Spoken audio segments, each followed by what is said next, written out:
Dakota, what's up? How's it going?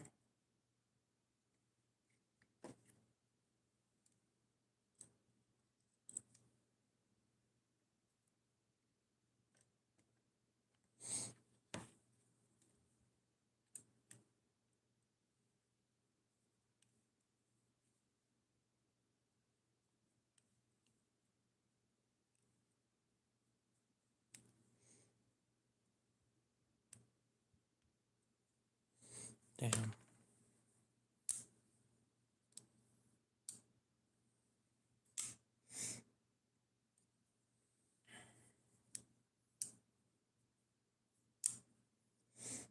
Oh, this one's a fake. This one's real. This one's fake. But it's a fun fidget toy. It sucks at cutting things. The flat grind they did compared to the real ones that are a hollow grind, the flat grind sucks.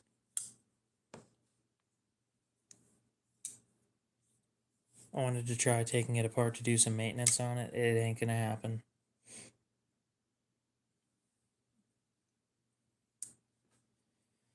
How's it going, fishy fingers?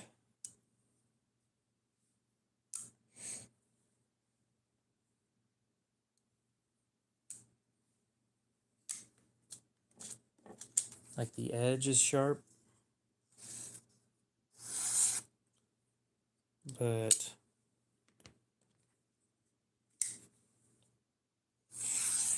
it just doesn't cut as nicely as the real deal.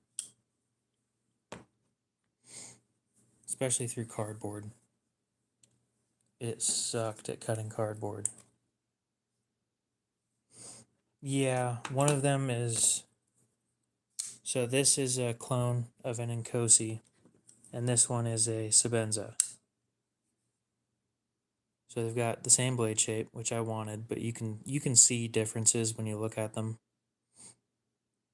Quality control, there's a huge difference between the two. This one's on bearings, this one's on washers. The washers has a little bit more of a premium feel to it. For a fidget toy, this thing's fine. I'm not going to tell you guys where to buy them. I'm not going to do that kind of stuff. But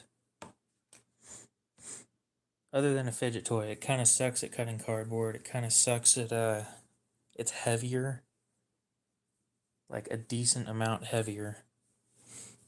This one's real, this one's a clone.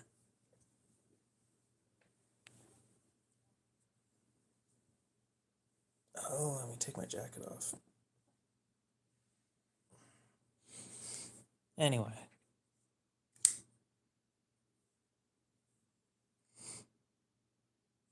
No, they're not great. They really aren't great. Compared to the real thing, it's heavier. Because it's a flat grind, it sucks at cutting.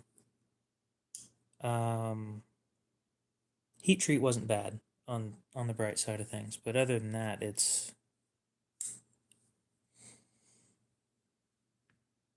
just not anywhere close. Cody, what's up? How's it going?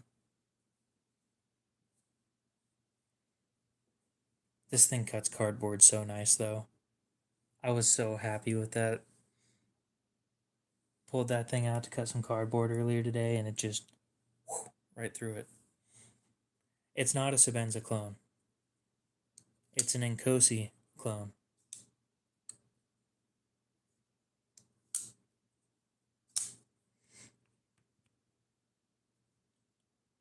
I figured I gave them too much credit when I'm going to tell you guys this.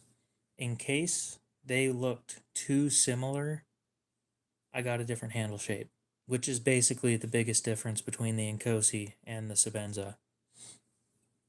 But this one's bead blasted. The real ones are sand blasted or glass blasted, and the finish in person, the color is way different. Like this one's a bright silvery color. This is a dark gray. You will notice the difference in person.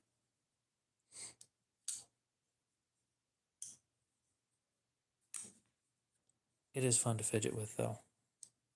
I'm sure when I get a real one, it'll be fun too. But there's something about bearings that it's just a little different.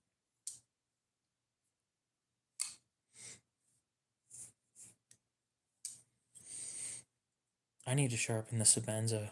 Well, I don't need to. It's sharp as it is, but I haven't sharpened it yet.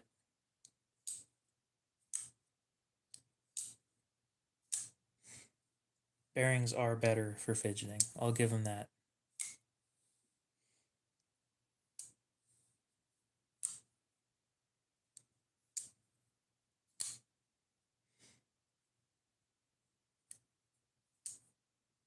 Now, I'm not going to tell you guys everything that they got wrong on the clone. Oh, it is sharp. It's just I can sharpen better. So, it's me being mildly picky. I'm going to leave it as it is until it needs sharpened, and then I'll sharpen it.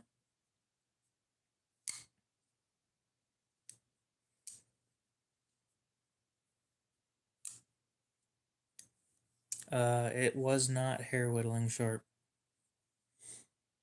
And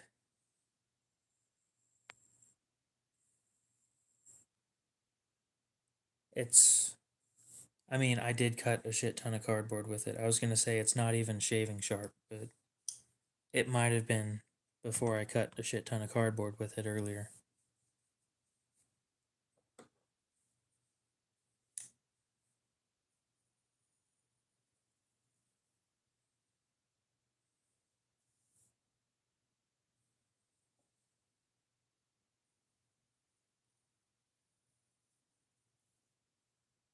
Yeah, the Nkosi isn't either, so to be fair, I did use them. I'm thinking about getting a double lug for this because that single-sided thumb stud, it's a little harder when you can't push with your index finger. That's what I do with this one, is I push with both.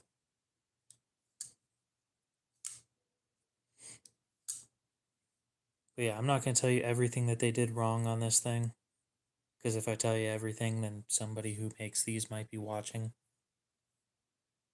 You never know.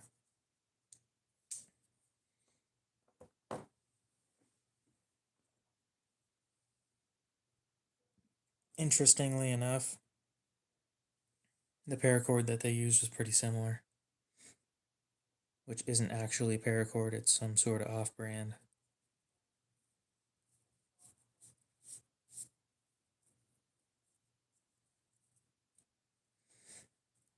So, how's people doing tonight?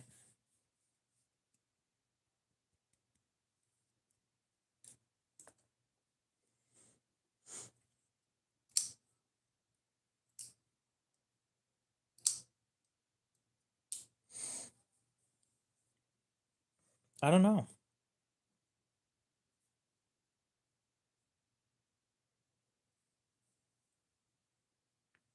Nice.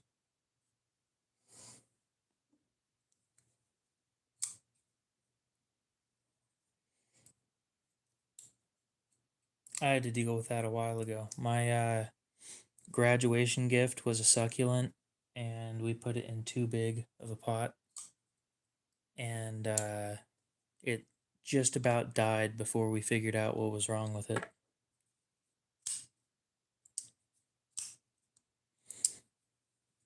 Greg, what's up? How's it going?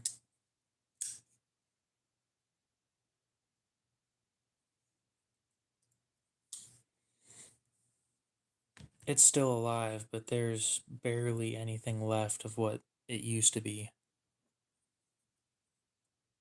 Most of it died. Luckily, with it being the succulent that it is, when the bottom half of it starts dying, the top half starts growing roots.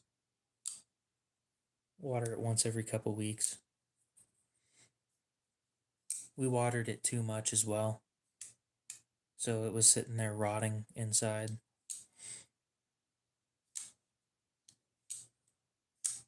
from being too wet.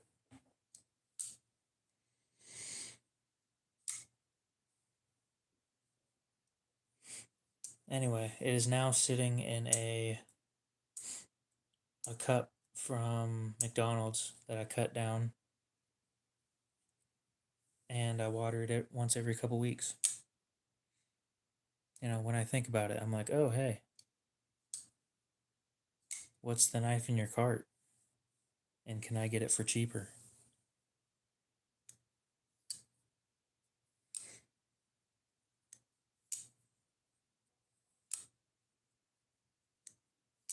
Geek Machinist, what's up?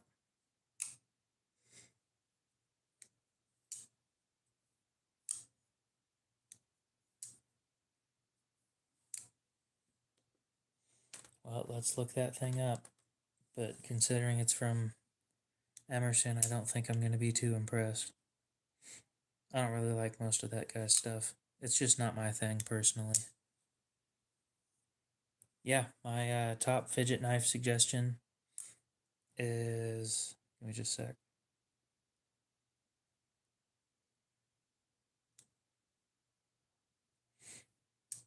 Is the Jin Knives Rhino.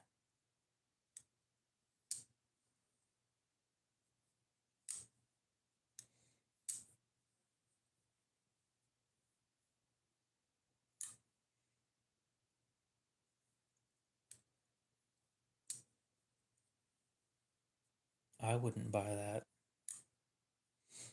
but that's just me. Materials 154 cm for almost $300.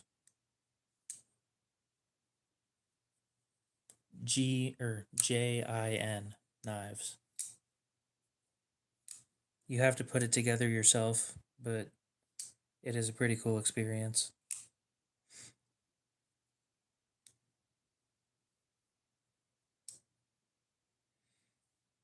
I don't know. I mean, if you want it, go ahead and go for it. If you've got the money for it.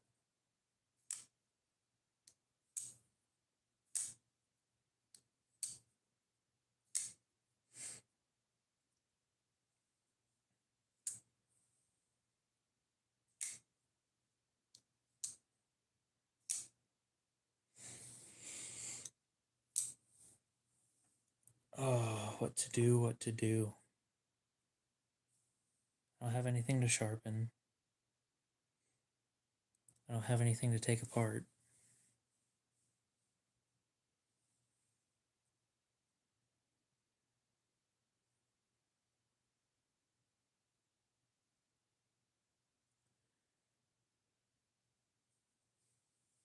Okay, so here's my recommendation. Or my questions for you. Do you like it? Can you comfortably afford it? As in, not go into debt to buy it. Can you maintain it? As in, sharpening, cleaning, just regular maintenance. I already did. Took it apart yesterday.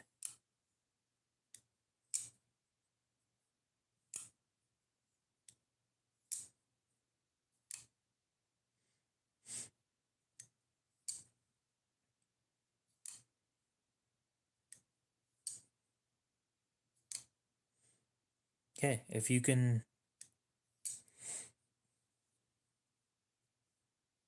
afford it comfortably, you can take care of it maintenance wise, and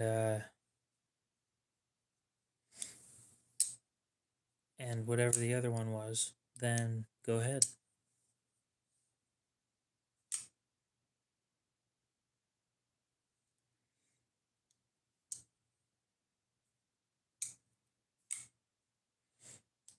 That's how this was. I could comfortably afford it, as in not take out debt to get it. I did this in cash, so I could afford it with cash. I liked it, and I know that I can maintain it. So I bought it.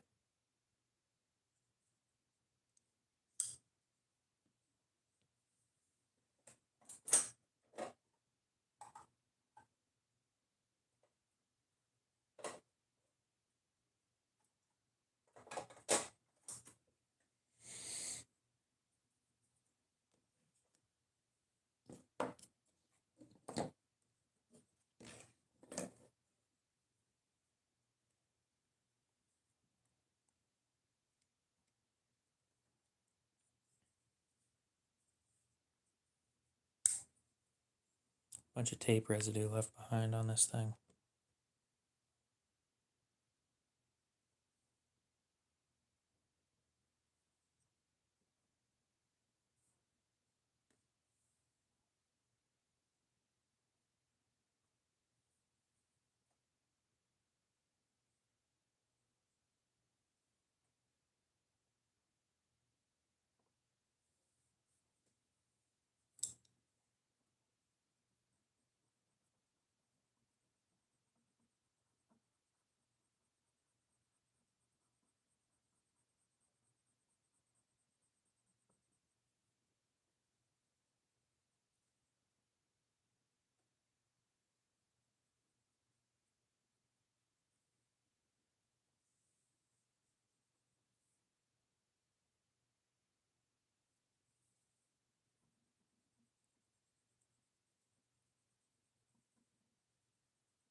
A little bit of isopropyl alcohol.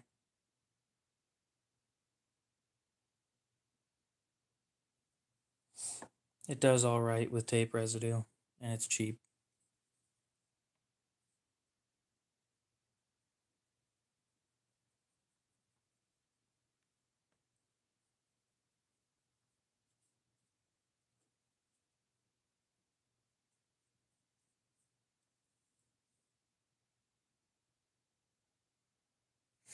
So what do you guys think about me coming up with or making custom knife blades?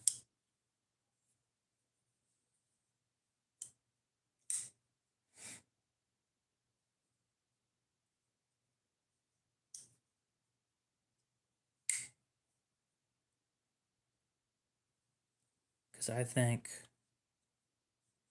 as dumb as this sounds, I kind of want a reblade for this thing so that the blade that I'm using I can abuse and feel fine about it.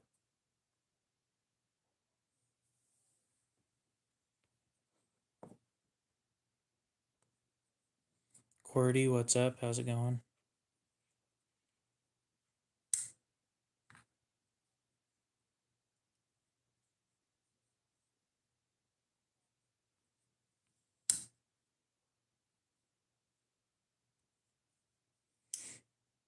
You can use whatever you want on your stuff. Glad to hear it.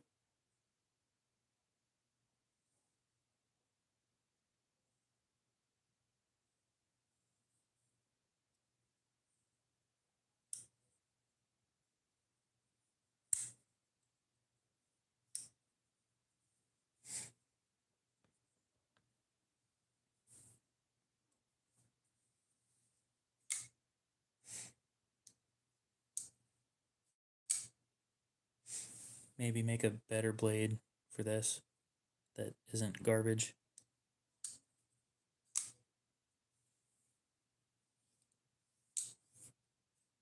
No, color doesn't really matter to me.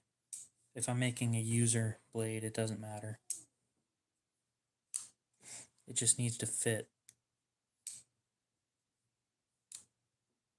As long as it fits, we're all good.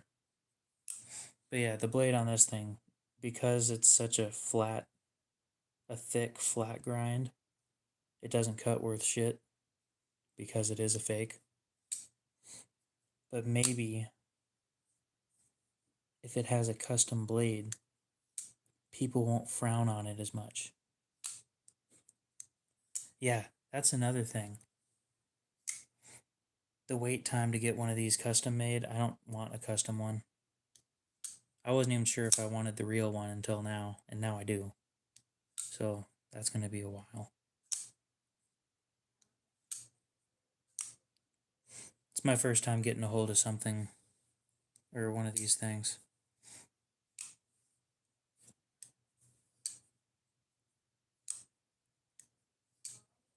No, the custom wait time is 3.5 years.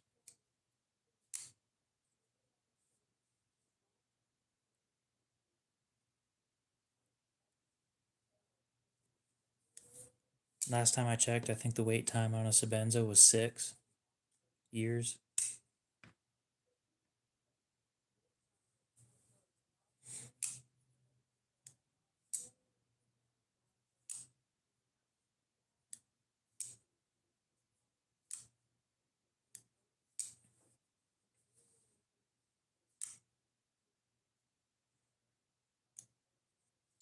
This one's real. This one's fake. This one's got bearings. This one's on washers.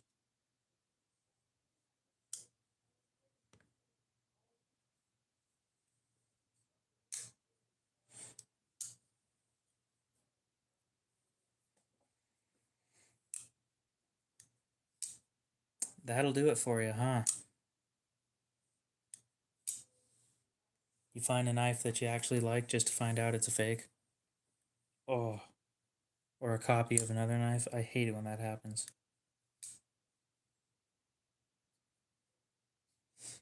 On the bright side, when everything's all said and done with this thing, it kind of sucks, to be honest. It's not great.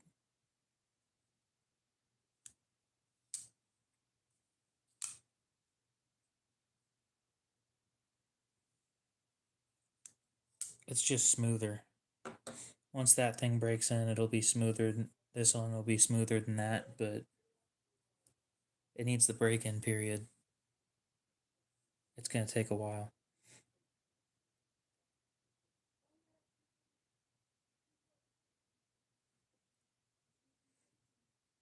What is the wait time? Store. Knives. Help. Your knife.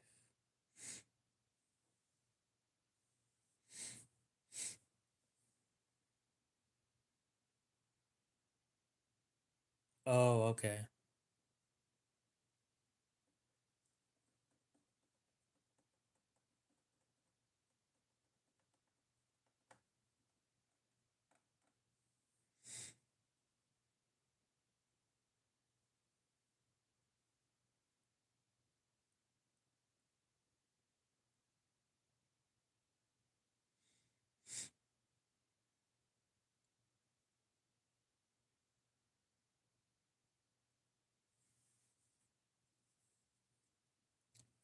No, I still don't see because I haven't looked it up yet.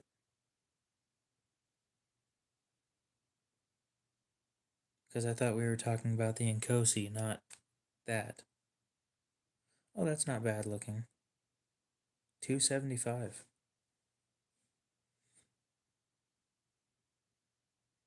Dang.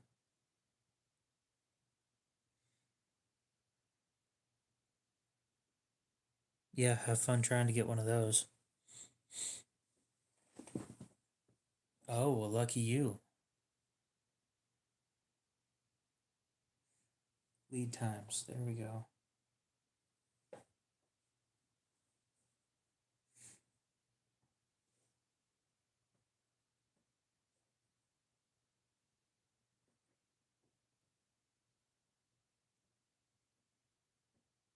The Nkosi has a 6.5 year wait. The Sebenza has a 4 year wait.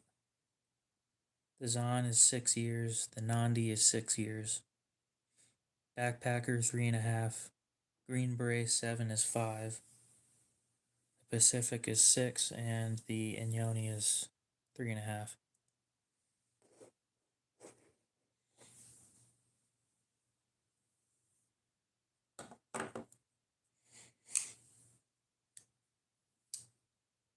I wish you luck, dude. I am perpetually broke off of buying the real shit as well.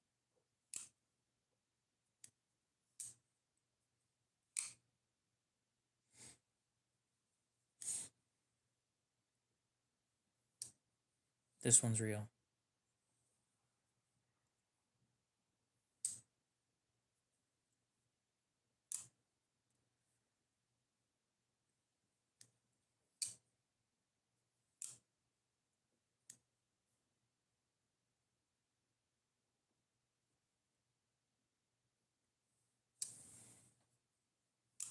Yes, at the moment, all the ones on screen are real. This one is the only one that's questionable, with an aftermarket blade, aftermarket hardware, and aftermarket liners, but the scales are real. Less than that, a little bit. 6. I'm not even gonna count that thing. 4, almost 3, and then this thing's probably gonna sell, unfortunately, around the 800 mark.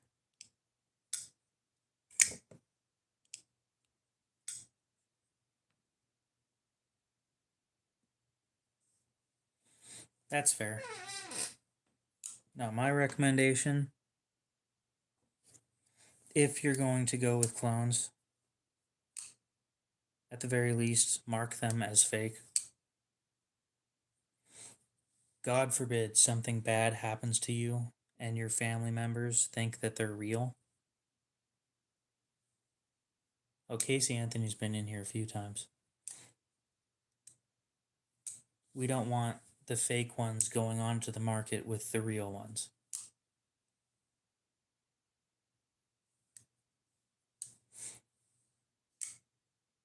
Yes, I know who that is, but Casey Anthony comes in here all the time, so.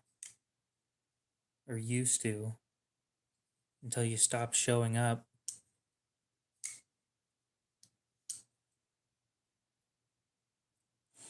Well, lucky you.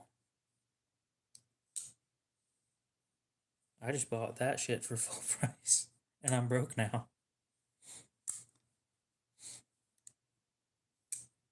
So, Cody, after I bought the Sabenza and now I bought that glass plate, my Cash App account now has 1 cent in it. And that is it.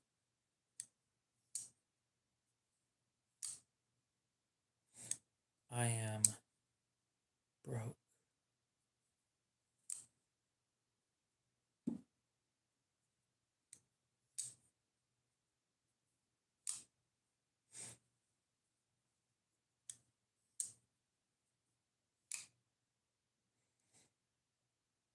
I might try and find a way to regrind this blade to be better.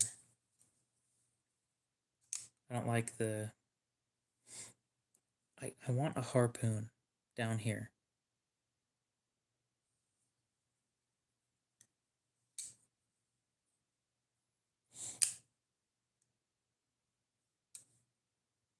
I mean, it's gonna sound bad, but I kind of think you should mark each fake on them as the fact that they're fake. Like this one, when everything's all said and done, and I'm done modifying it to my heart's content, I'm gonna have it laser engraved on the inside and on the blade as fake. So that way, if it ever gets stolen, if any number of things could happen, I don't want it going out there and people thinking it's real when it's not.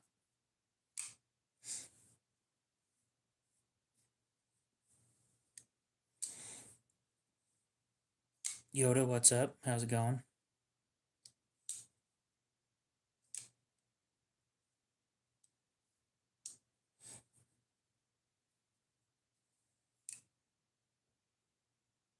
I call that honesty or something.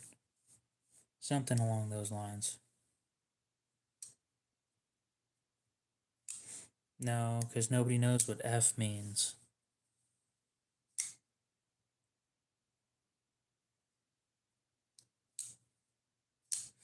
I think if possible, a deep laser engraving on the blade would work. One that you can't file off.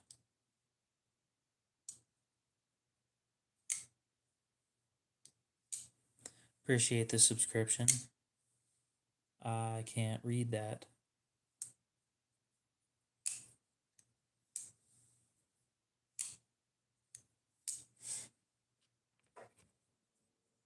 But yeah, I'm always open and honest when it comes to the fake stuff. Everything on the table, other than this thing, is real.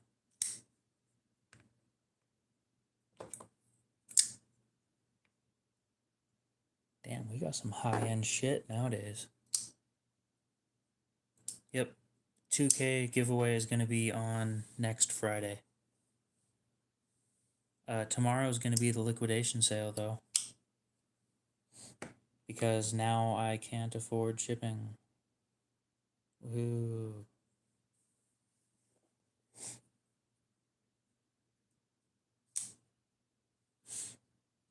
Yep. It's all good.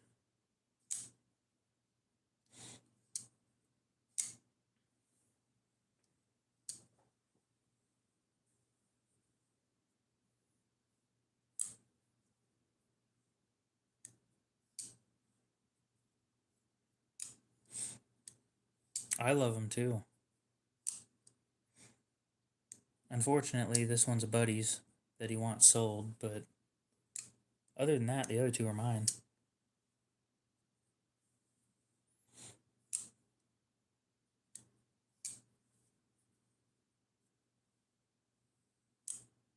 Indeed, they are nice butter knives.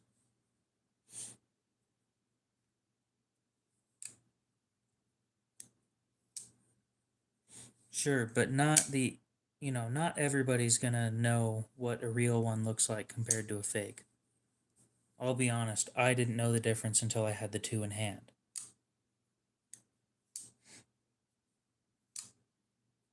A huge giveaway on these things is they don't make them with bearings. It has had a tough life.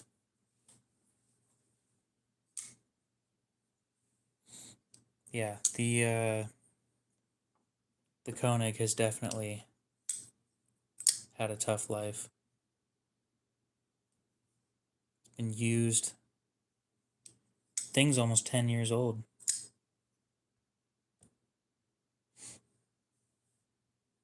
Alexa, what's up?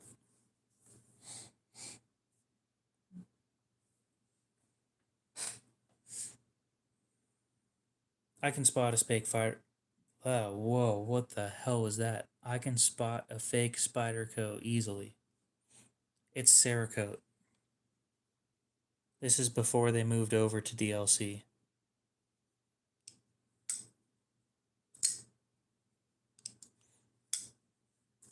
At the moment, it's kind of a toss-up between the two, but I think I'm going to stick with the Chris Reeve, and I'm pretty happy with this thing.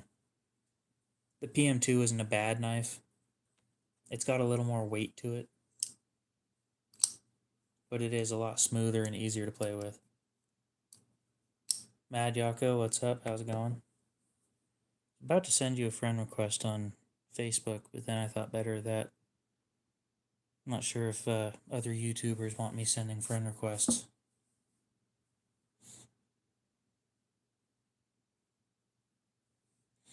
No, this one was before they started using DLC.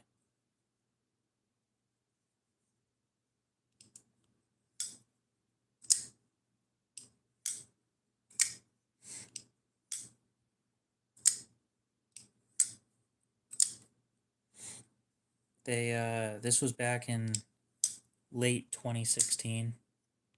Koenig was making stuff, I think, by himself.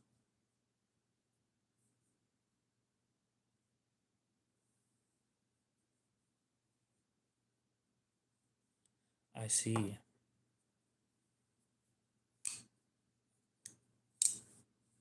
So do your subscribers know your first name, or is that kind of a secretive thing? Diamond-like carbon. DLC is diamond-like carbon. Okay, well then, might just refer to you by name then.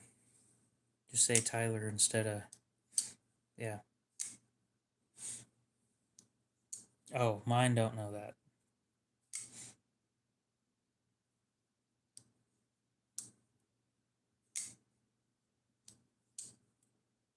Yeah, I use a microfiber. It shreds it every time that you do it. They'll only last a couple months. But yeah, please don't try.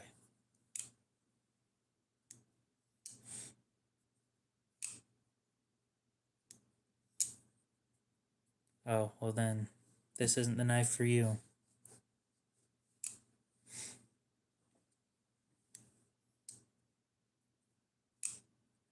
Yeah, I'm gonna be honest, I'm not that interesting anyway, so you send me a text message and it's gonna be like a really boring conversation about how you got my phone number.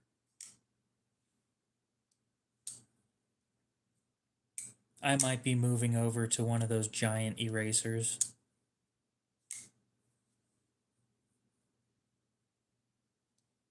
Nope. It is PVD. What does PVD stand for? I don't remember. Anyway, it's a very thin coating made out of basically pure carbon. And then it's heated up to be baked onto the steel. Yes, thank you. One of the two.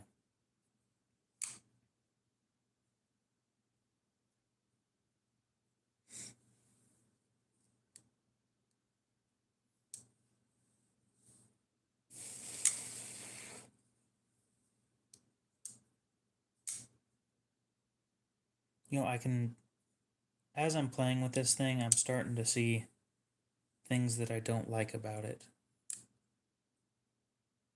that are making decisions for me on whether I'm going to buy one or not. It's one of the two. Nobody gives a shit. I mean, there's one nerd out there that's going to care, but it's not me. I think it's particle, but I'm not sure.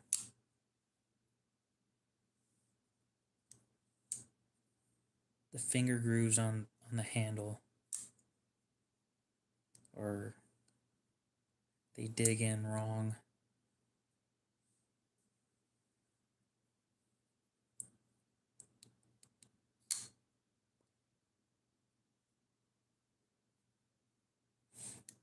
I mean, I could be, but I'm not going to. I don't have a machine with enough power to run that.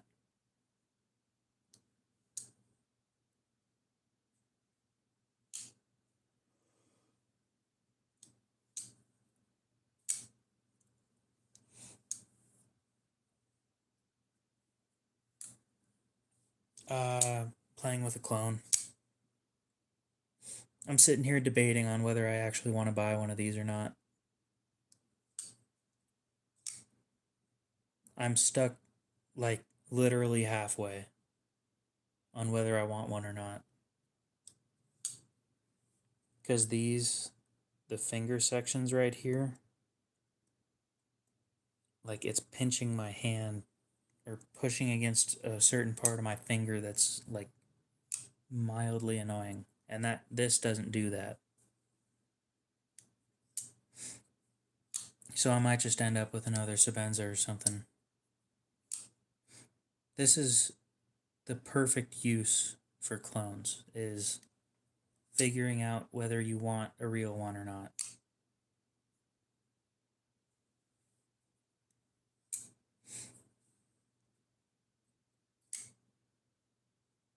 And I can't tell. So here's what's happening, right?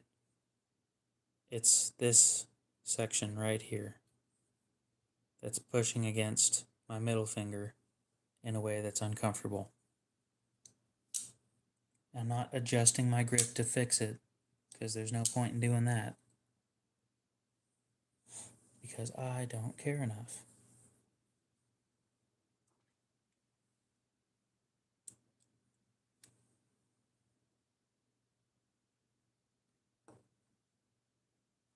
Come on, be a T8.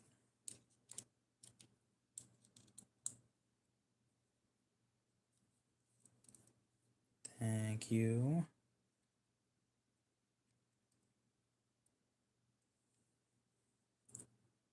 Take the pocket clip off if it'll come off.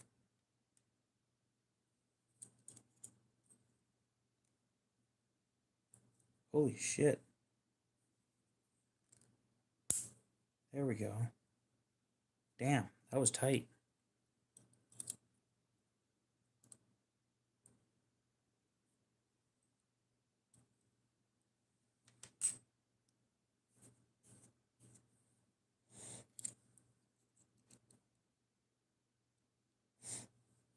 Yeah, the 20.5 is fucking expensive.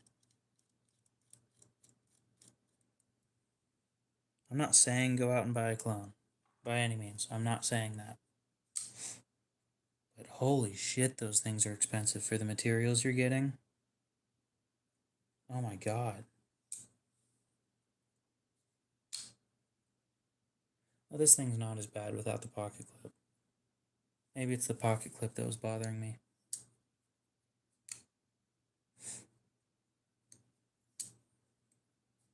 But why?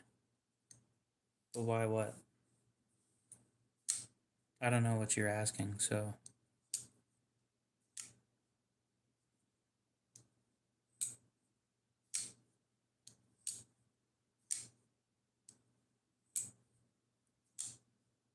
Why? Why? But why?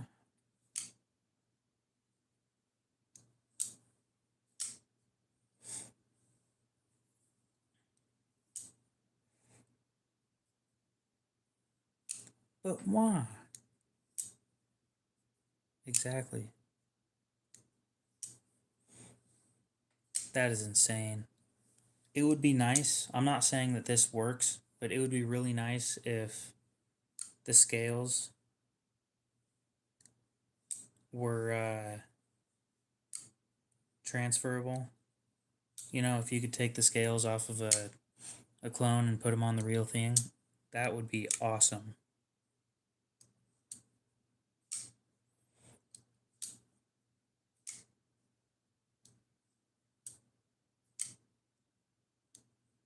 Fair enough.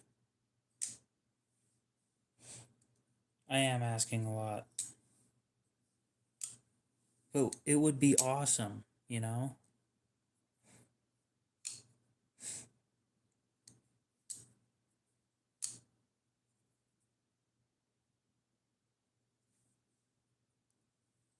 You know, I'm kind of curious now. How does the pocket clip on this one stack up to the fake?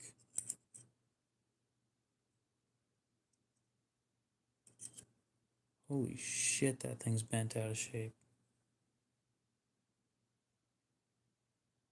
Yeah, I can see why that's a problem.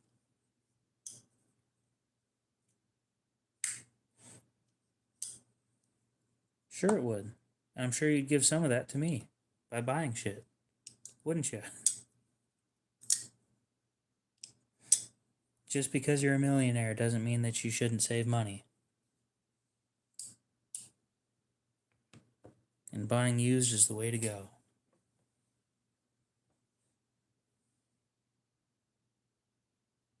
Yeah, the pocket clip that came on that clone is butt. Like, really sucks. No, I've spent thousands on legit knives too. But if I can test something out and carry it for like a week before I buy one, I'm not going to tell you, but it was not a green thorn. I'm not going to tell you where I got it though, because I don't support the clones. This one's real, though. I paid $580. A lot of fucking money. I'm broke now.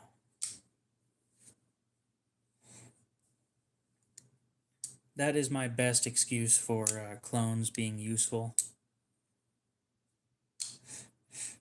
I do a lot of stupid shit, not like really stupid, but cutting double, triple thick cardboard on a regular basis.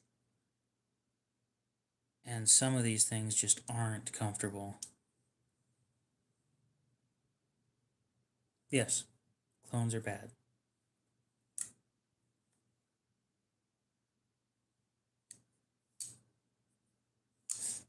We'll just leave it at that.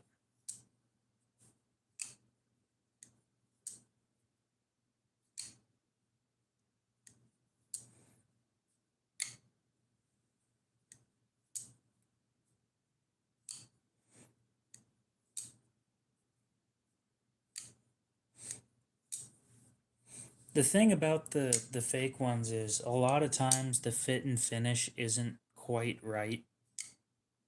You'll get the general a general understanding of the ergonomics of the knife, but how smooth it is in person, how the texture actually feels, you won't get any of that from a fake. You'll need to actually have one in hand for that to happen. Now, lucky for me, um,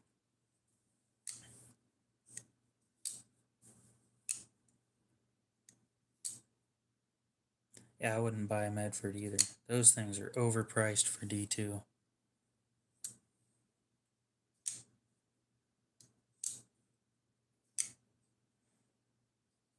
If you say that. Dude, I just had an amazing idea.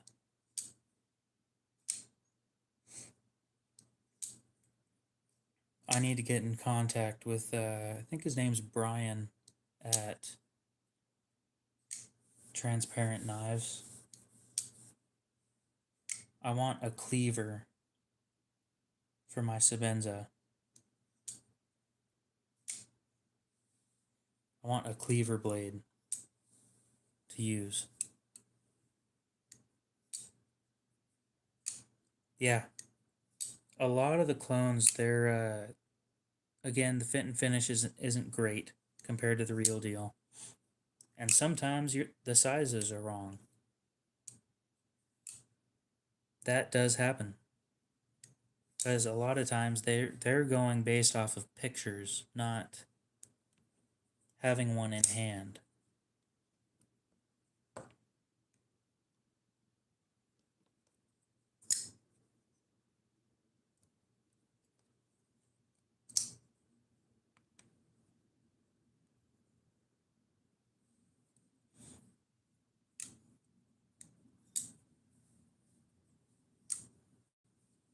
God, I've been missing out on a good frame lock for months. Fucking chair. I'll get it fixed eventually.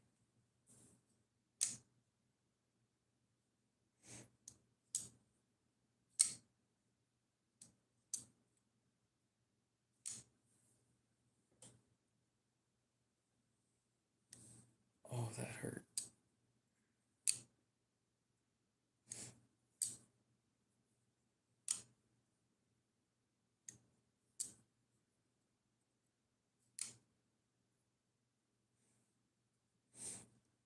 Yep, that is how clones tend to be, is nothing's interchangeable.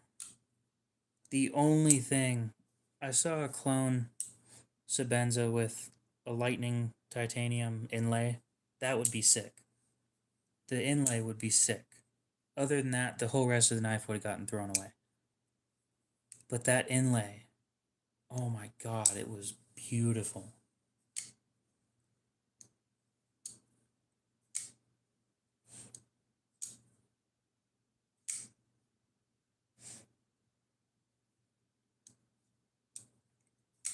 So here's the other thing about buying clones that needs to be brought up, is you're supporting a counterfeit industry. And that industry, the more you support the counterfeit industry, the more they do the counterfeits. My recommendation, if you're going to do anything, and I know this sounds bad, some of those counterfeit companies make real knives. They make their own products with that aren't clones. Greenthorn, they make their own stuff. They do. You should look into it if you've been looking at their clones. Look into their real stuff. They make actual products that aren't copies. And it's interesting.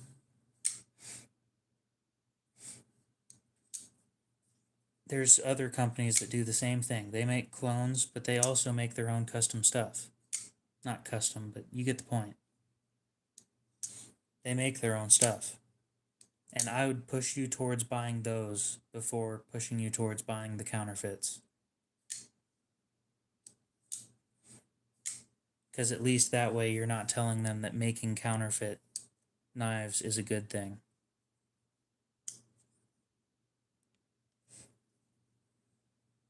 I'll agree with the hardware being dog shit. Angel Spins, what's up? How's it going?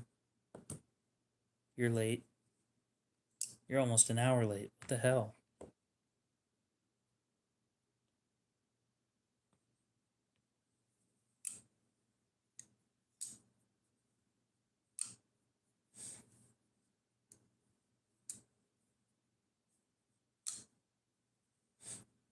I wouldn't doubt that.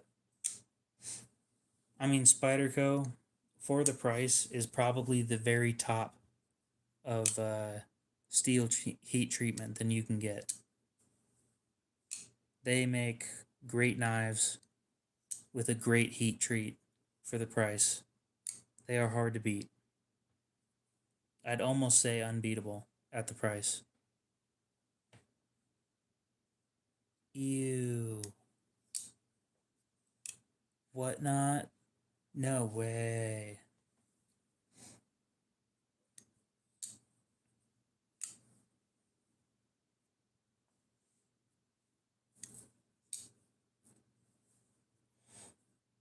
No, that's fair.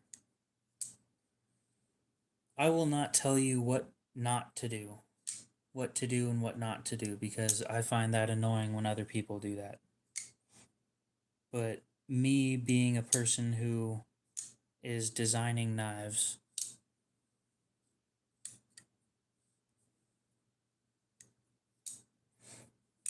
as a person who is coming into the industry and starting to design their own stuff, I don't want my shit stolen either. But if you price things good enough, then that won't happen anyway. Oh, you could. Tim, if you dig around long enough and you look in multiple places, you may find things for reasonable prices. I found one of these that was like $150 off. It was the exact knife that I wanted with everything that I wanted done to it. I just wanted the unboxing experience.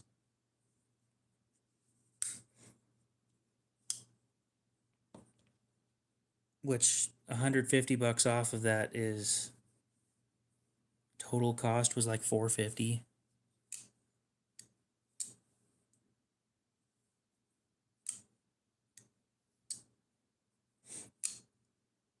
Yeah, dude, I make 12,000 a year. A little under 12,000 a year. I scrounged up enough to save for this. So it took months.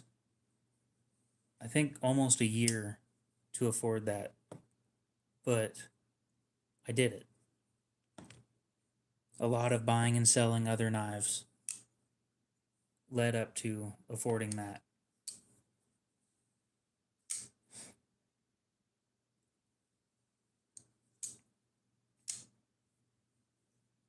I make no money. I am broke. When I mean broke, I mean broke.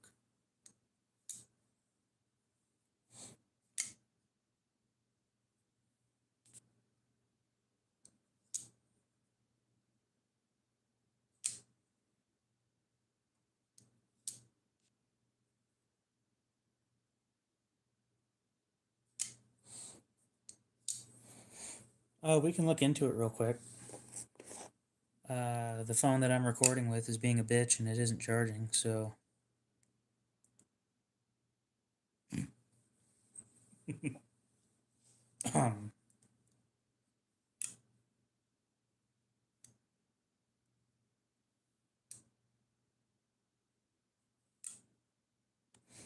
Buck 639 field mate. I'm gonna say they probably don't make them anymore.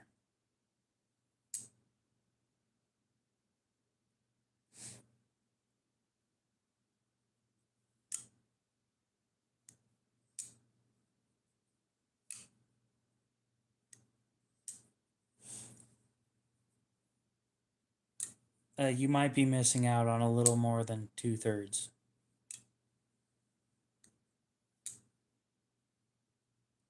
But I've heard of it now. Is there any questions that you had about it, or?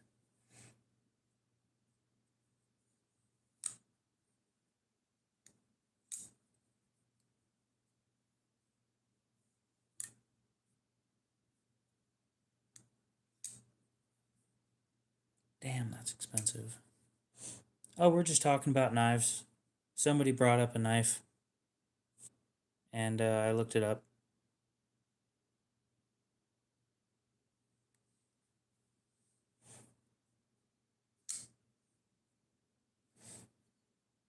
Yes, we have, well, 4 knives on the table, actually, but yeah.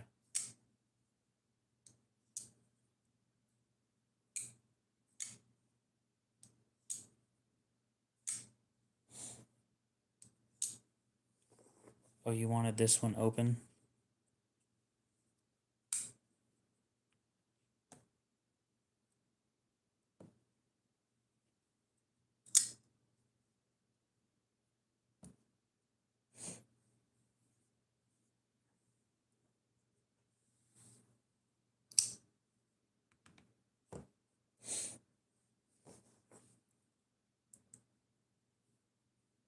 Not to be on the side of clones, but, well, technically speaking, I can't really talk shit about them much anyway.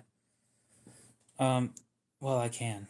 The one Demco that I have, I got it for half off. And it had the worst heat treat I've ever had on a knife.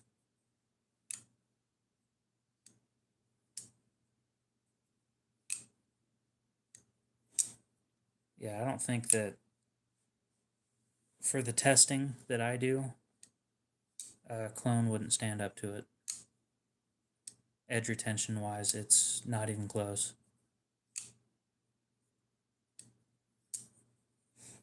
Even if this one was at their claimed hardness of 58 to 59 HRC, this one at 63 to 64 is going to be so much better. So much better.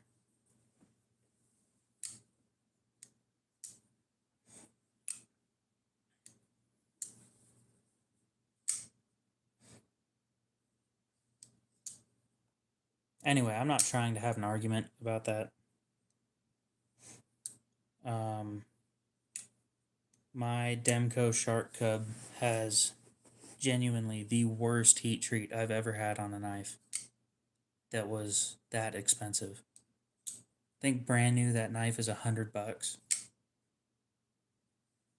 I got it for like 49, and oh my god, it's bad. It is so bad. I'd argue the worst. It's that bad.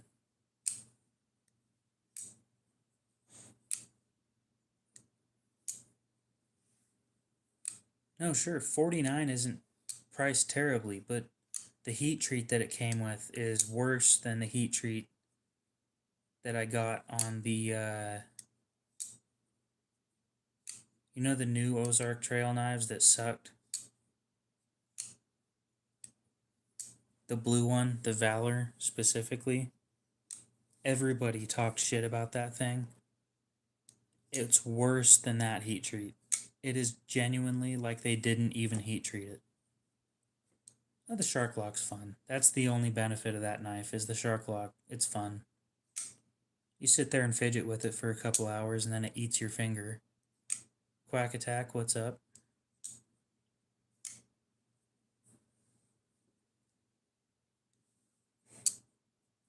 So the Valor was the Tonto with the flat dark earth blade and the blue handle.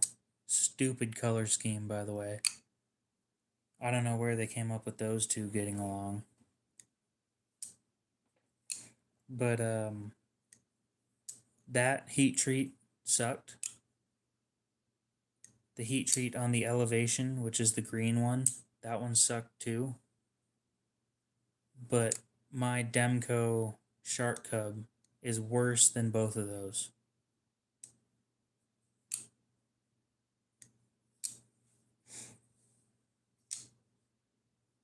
The Bailout wannabe.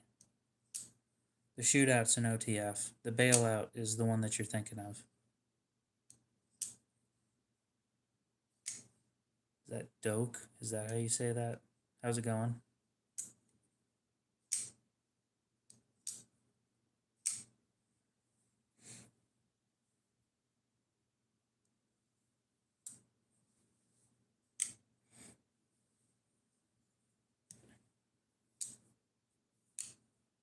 I guess to me it literally just looked like a budget bailout.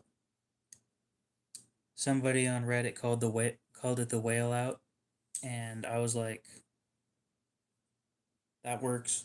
So I'm just gonna call it that. I tried it out. I couldn't carry it for a full week because a part of it was stabbing me every time I tried to close it. So I returned it, got the Elevation, and I was so much happier, but it was still shit. We can always find you a bailout.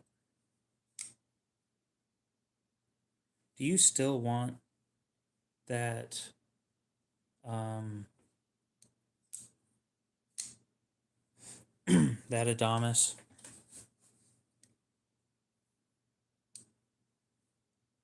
There's something wrong with my shoulder blade. It's hurting so bad.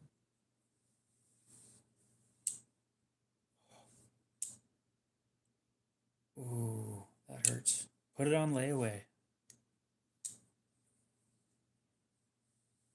If you want shit, put it on layaway.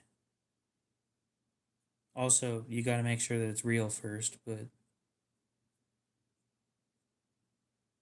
hold runs out fairly soon if I'm not mistaken.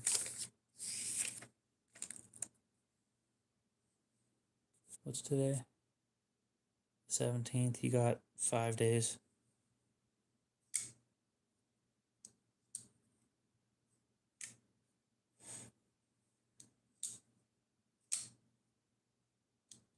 Or you could be like me, save it all up and then dump it all at once.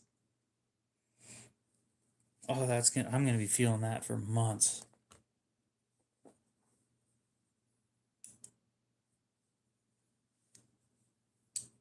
Hmm.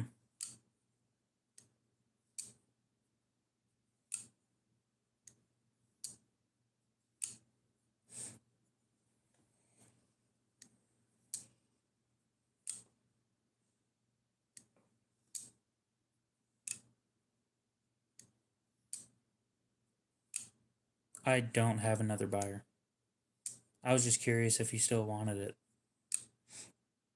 Because most people, when they have something on hold, they don't stop talking about it, and it just doesn't seem like you're as excited as most of the other people. Yeah, I sell on Blade Binge, not very often. I prefer selling direct. It's a Benchmade Adamas that's half serrated.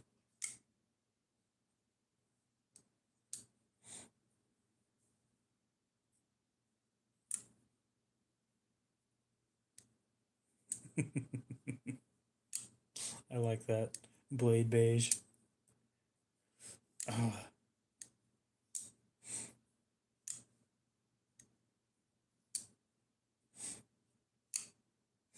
Well, if you want to do the payment plan, we can do that. Let me go grab it. It's in a box.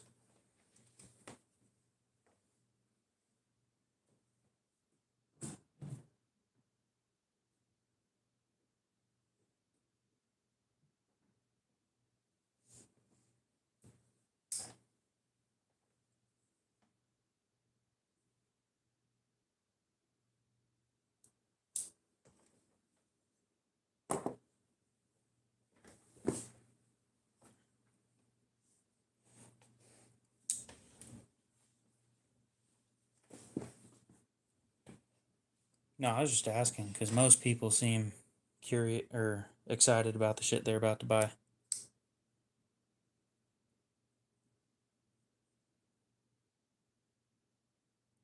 They're comfortable with a little bit of grip. It's more than you'd expect. They're made out of zirconium.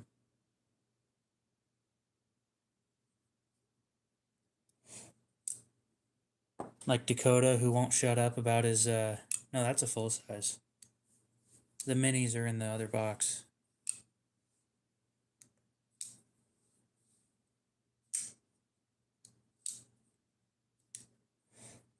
That's fair. Yeah, Dakota never shut up about his ZTs. So, um, J Dog never shuts up about his shit either. So, that's how you can tell they're excited about stuff. I don't know what you mean by stunt.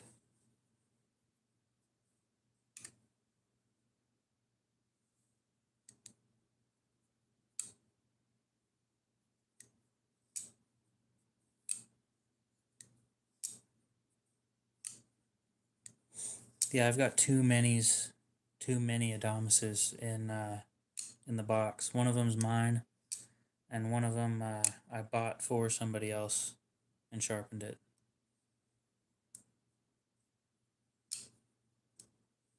Have fun finding a D2 one that isn't fake. It's so stupid how many of those things are fake.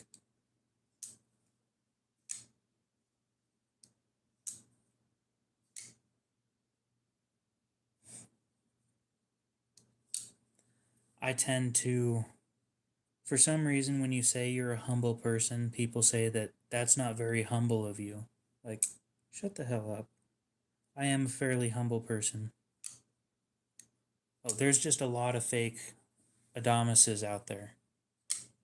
It's actually one of the more faked Benchmades. Not quite as bad as the Bug Out or the Griptilian. Actually, I don't think I've ever seen a fake Griptilian. It's not as bad as the Bug Out though. The Bug Out is the most faked knife in the world. Like almost guaranteed that.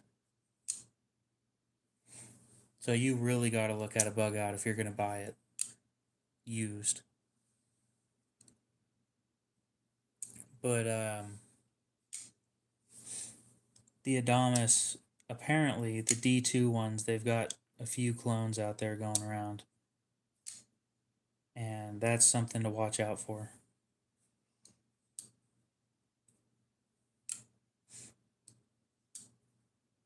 They get the font wrong. That's the biggest tell on a Benchmade for me, is getting the font wrong. I won't buy it if the font's slightly off.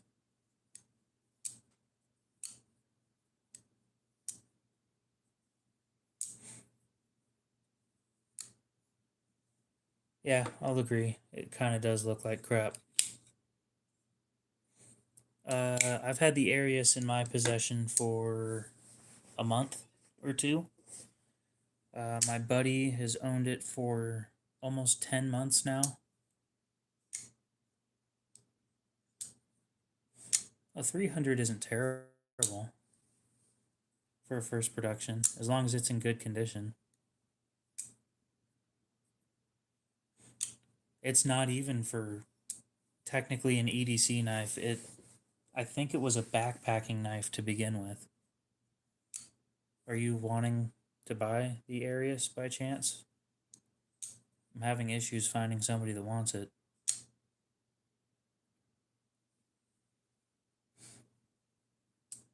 Probably because it's priced so damn high, but it's worth asking. You never know.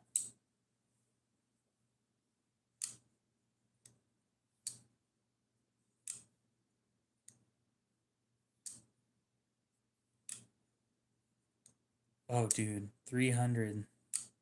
That is a good price for a first production that's never been used. That is not bad at all. So the story behind this Arius, I'll tell you the story from when I got it on. Oh, glad to hear that the Nerk tie showed up.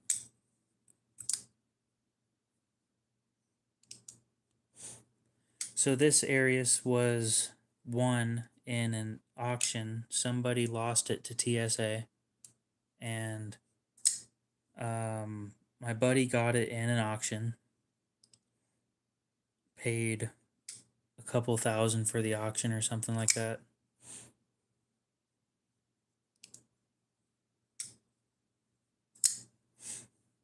So I thought it was fake. Everybody on Reddit thought it was fake because they don't put their blade steel right there. They have it like somewhere else. I don't know where. But reached out to Koenig, sent an email, asked if it was real. They said, "Yep, that's one of roughly the first 20 that were made in-house in Boise, Idaho. It's in Cerakote with S90V.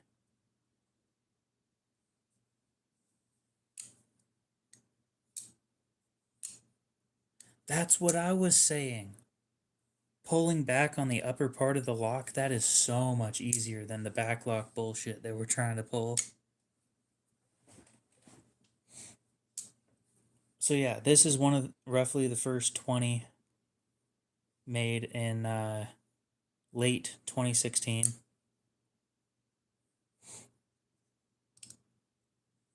They estimate heat treats probably around 60, which isn't super high, but it's more of a collector's piece for somebody who wants a piece of history from the Koenig brand.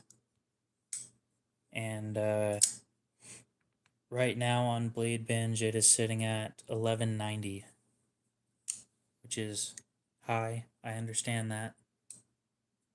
I was kind of hoping that the history side of it would help with the pricing, but who knows? Yeah, but it also snaps shut really fast when you close it the way that I did.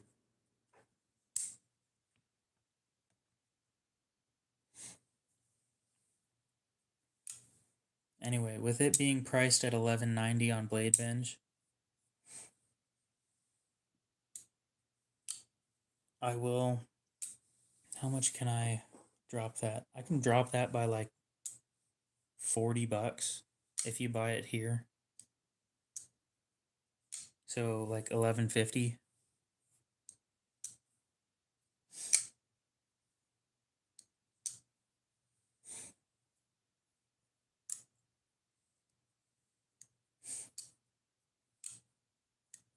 You save money both on the price of the knife and in shipping. So, and I make a little bit more. The upside of buying direct, I guess.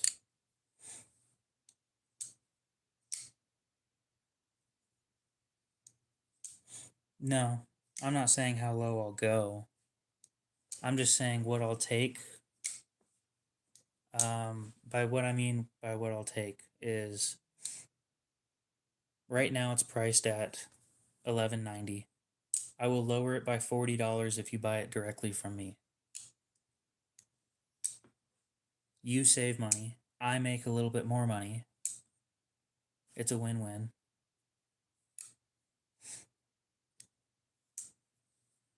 1977, it's been a while. How's it going? Haven't seen you in a hot minute.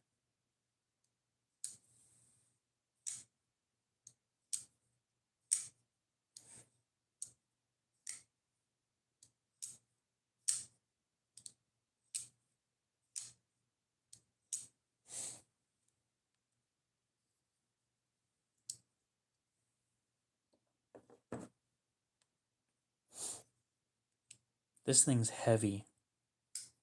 You wouldn't know it. There's no skeletonization in this thing. It is solid titanium, basically a brick of titanium, and it weighs just under 6 ounces. The brand new ones weigh like 3.5. They do not make them like this anymore.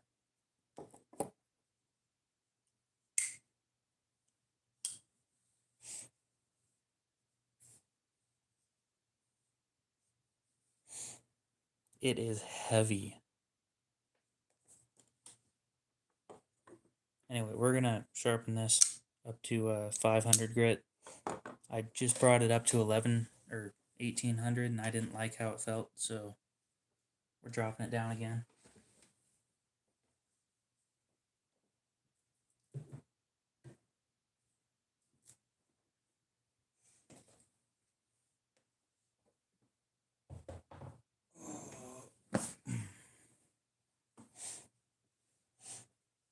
But yeah, I show it to everybody who I think might be interested in it. So far, nobody's actually said they wanted it. Holds on that one specifically are short. My usual hold is a month, and you have a month to pay for it. That one's a week because it's not my knife.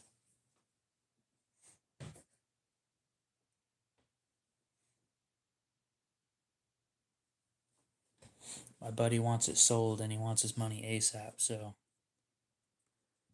I do my best. I was wondering where the Sabenzo went, and then I remembered I put it in my pocket. Like, wait a second here. Something's missing.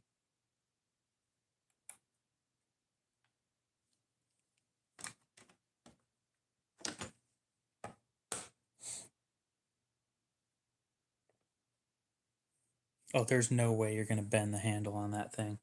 In regular use? Pfft. Yeah, right.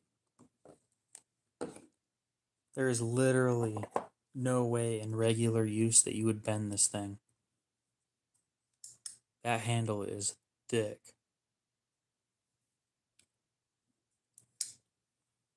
.44 carbine, what's up? How's it going?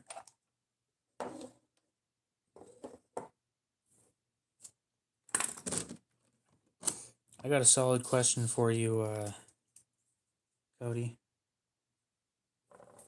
When you say welcome back, is it because you remember that they were here, or is it because you look at their channel activity to see if they were here?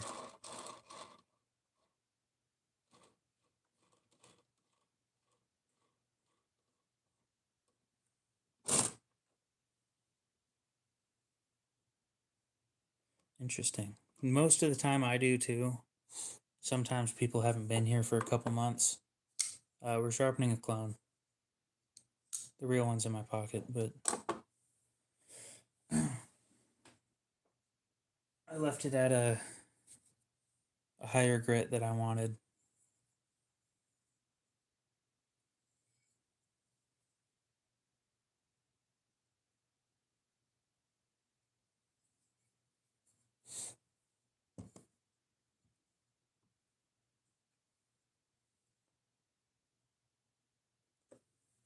You know what the downside of saying that it's a clone so often is? That people might think that I agree with the fact that clones exist. So, with that being the case, and I've got a few regulars in here, how do you guys think that I should preface that when people ask about it?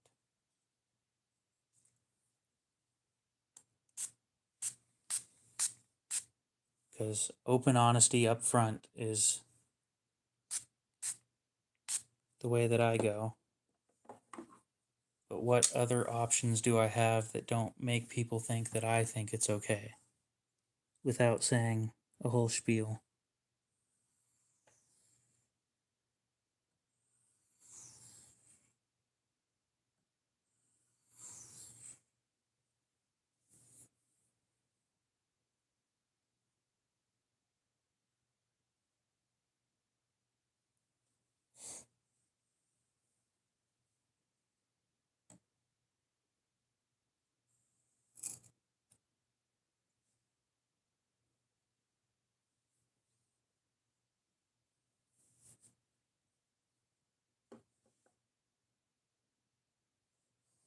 We're looking at something under the microscope.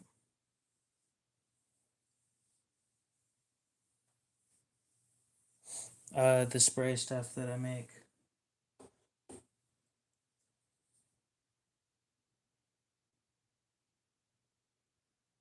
That was a really loud sound. I'm sure you guys barely heard it, but that was a loud grind sound.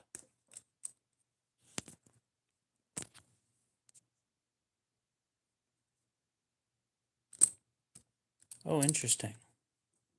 So my phone just isn't charging as fast as... it's water-based.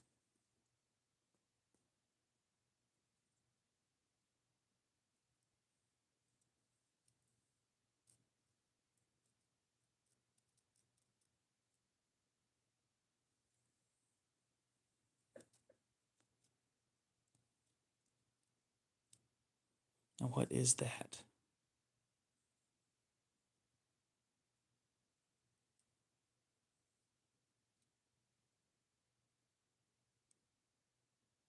Hmm.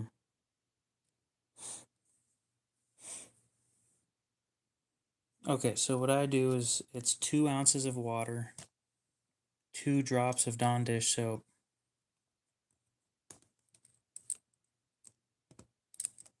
it's a magnifying glass, or a microscope, sorry.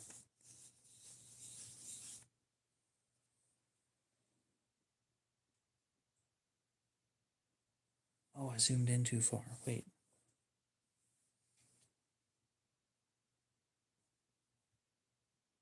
Okay. I'm going to be back here in a sec. Woohoo.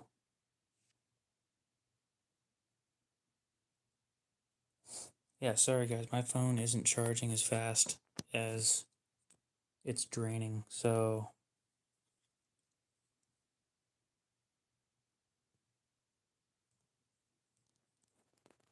Sorry, okay. I have... You've probably already been here and heard the whole spiel. It's 2 drops of Dawn dish soap, 2 ounces of water, 15 drops of mineral oil, and 80 drops of alcohol, isopropyl alcohol.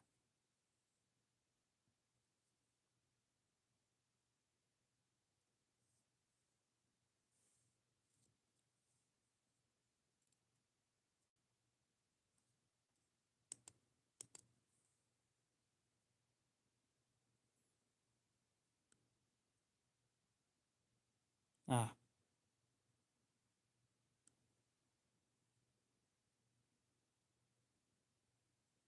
now what are you?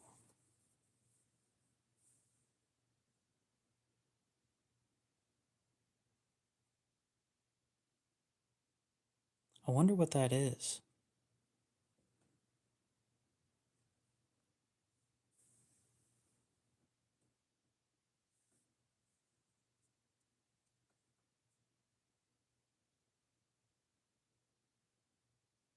It's metal of some sort. It made a really loud grinding sound when I hit the blade against it.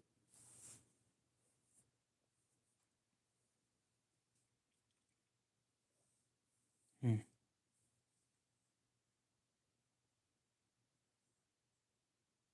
You can see the fact that it's reflective.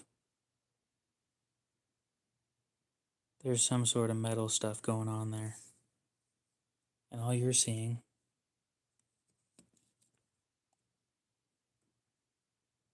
is that. Right there.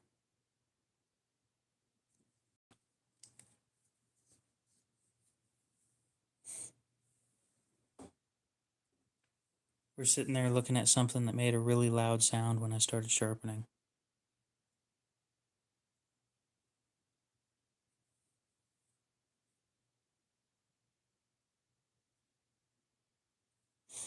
I don't think it's ceramic, but I'm not sure what it is.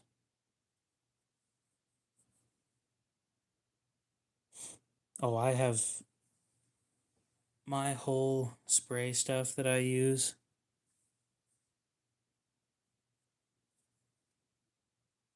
is me doing a lot of guessing.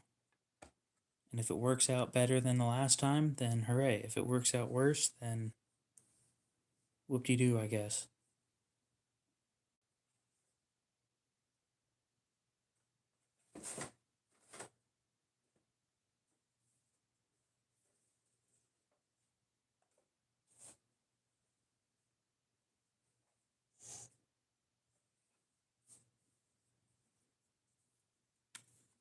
Yeah, this is the 500.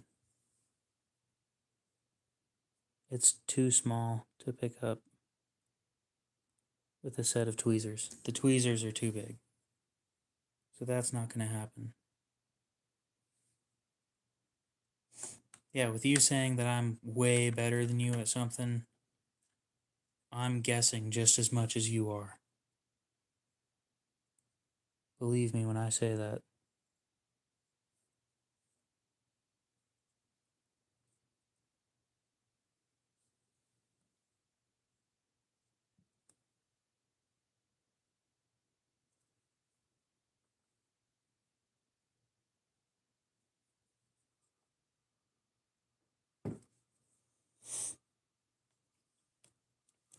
No, I use the same stuff with every blade. However, I have noticed that over the iterations, some sprays work better than others. Hey, it started charging faster. Sweet. Hell yeah. So I can't tell if that's it. See that little black dot? That right there is about what we were looking at under the microscope. Yeah, the spray stuff that I use for sharpening.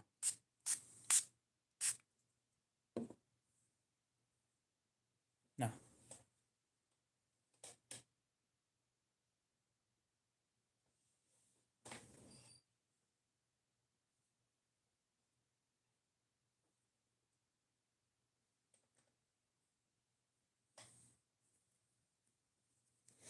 No, I use a lubricant mix when sharpening.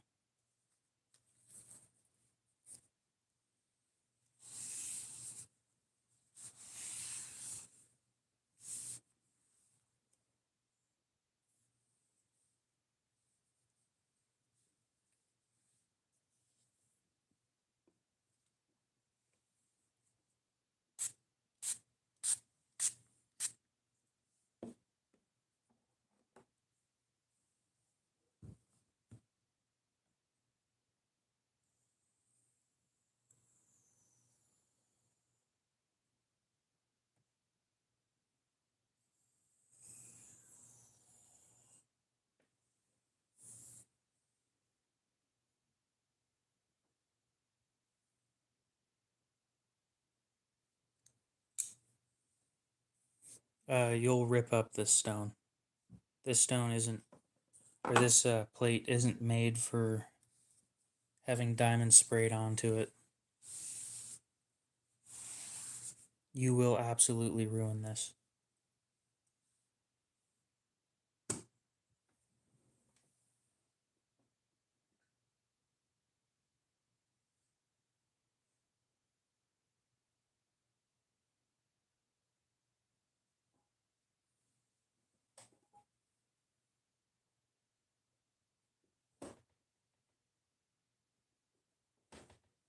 I'm going to reprofile here real quick.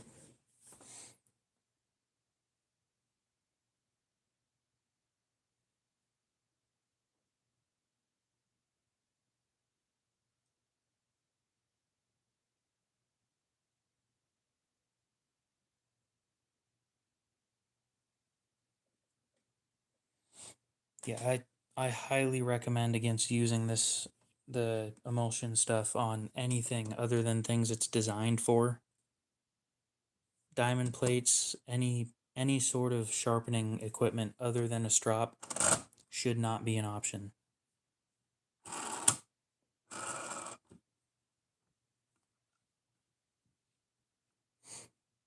The line that you were seeing on that was like that from factory. So I'm not going to complain about it just because it looks weird.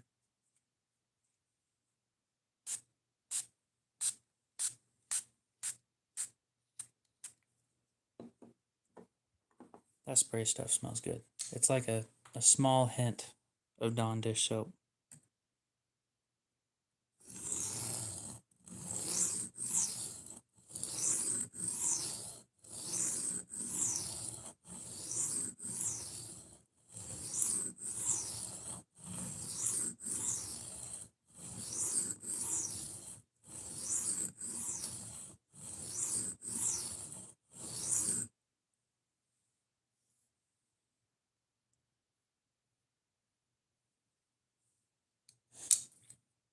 We're sharpening a clone. The real one's in my pocket, but the real one doesn't need sharpened.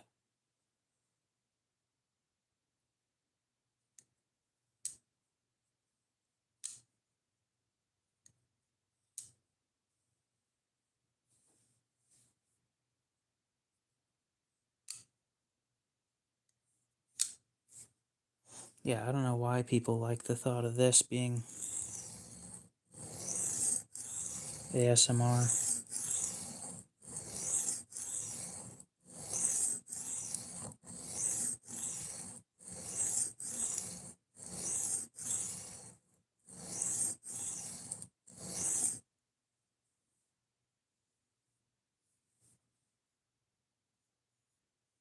I personally don't like the sound of sharpening, so it's not my thing.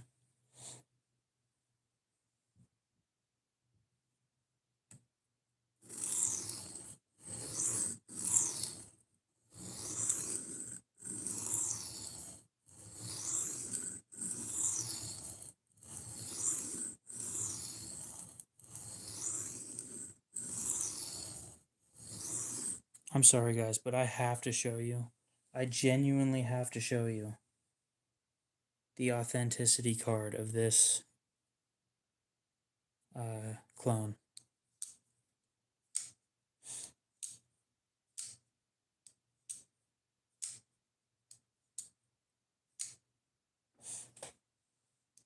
I don't like clones, to be fair. I bought it for a fidget toy and to see if I wanted to buy this knife.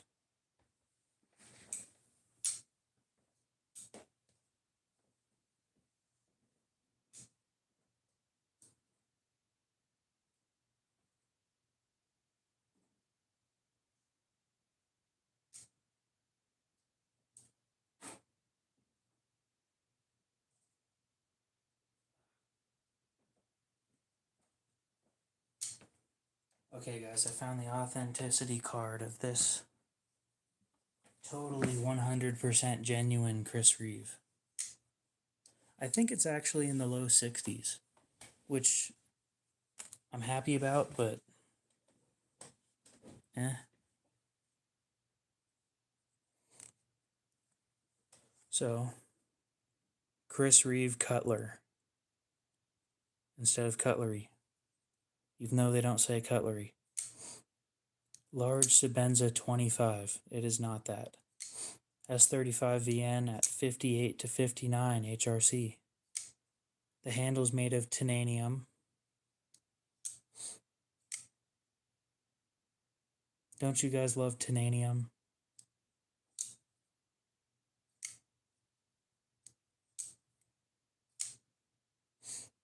I think it's higher than the claimed HRC, but still.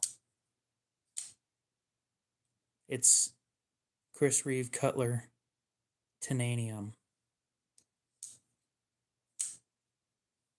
I love this thing. This, specifically this authenticity card, It is the best thing that came with it. Genuinely.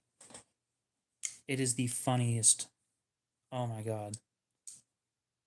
Oh yeah.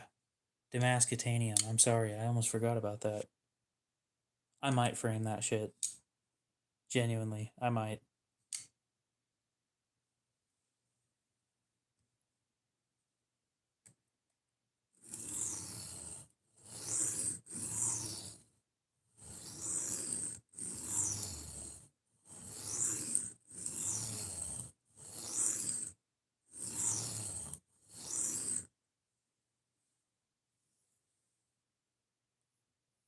No, I'm not making it my YouTube pictures. It's like Abiba's. Yes. No, there's no I. It's literally TNANIUM.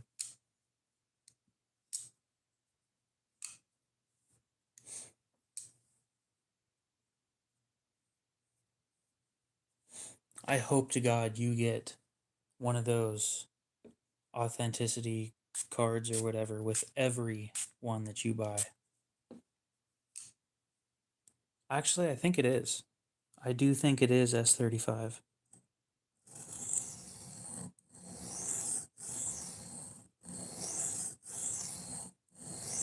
And it's actually not low HRC because it doesn't cut on the stones like a low HRC steel.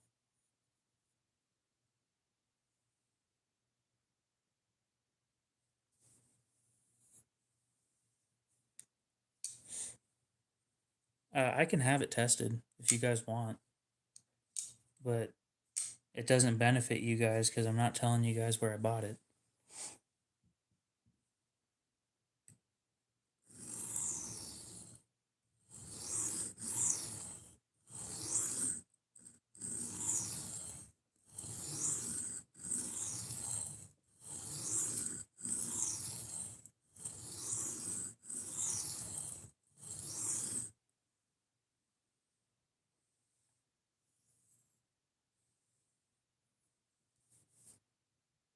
No, no, no, no. We are number one. The night's going all right. Not too super busy, but not quiet. Just about where I like it. It's not even a Sabenza. It's an Nkosi, but they called it a Sabenza.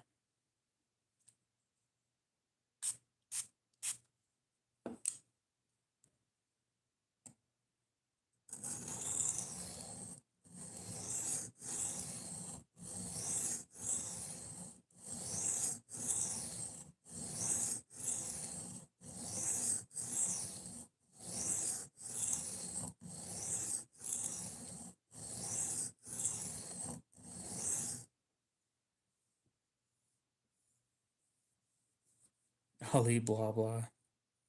That's good. I like that.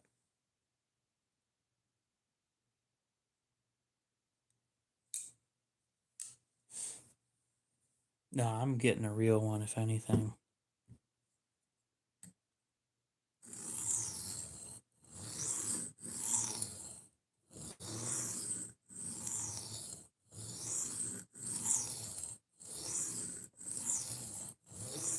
The real ones are built in my home state, in the city I was born.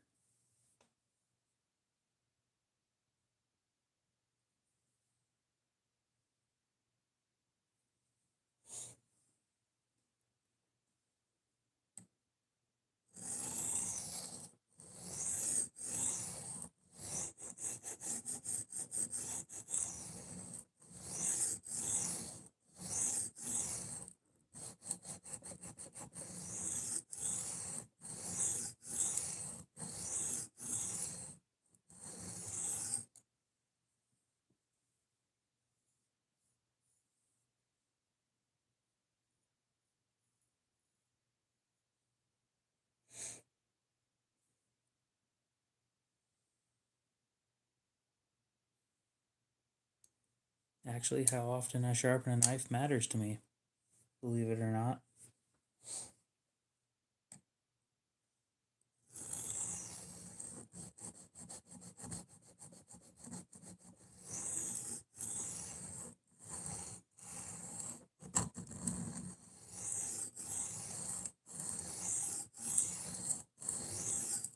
which is arguably the biggest reason why you'd buy the real one.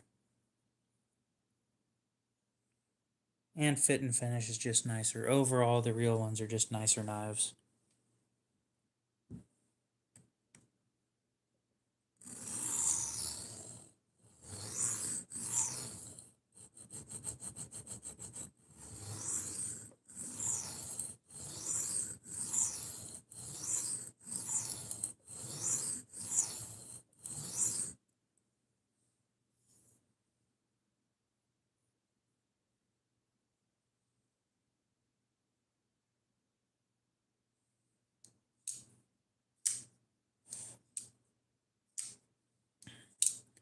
Well, considering I already bought a real one. God damn it, this fucking charger.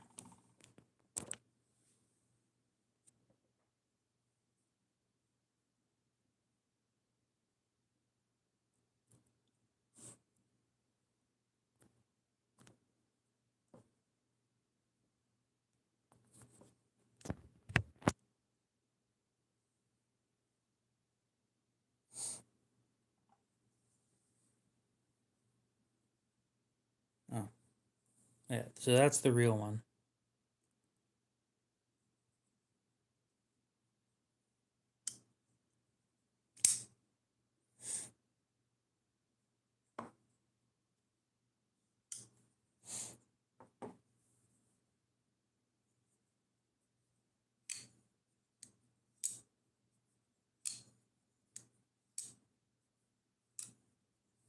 What do you mean how smooth that slow rollout is? Just flick it. Flicking them doesn't void the warranty on these ones.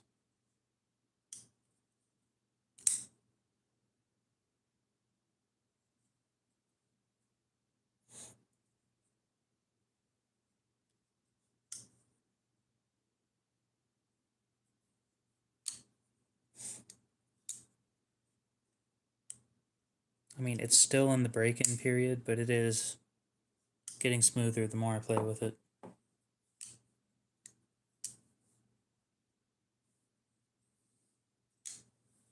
Sure, because everybody wants one.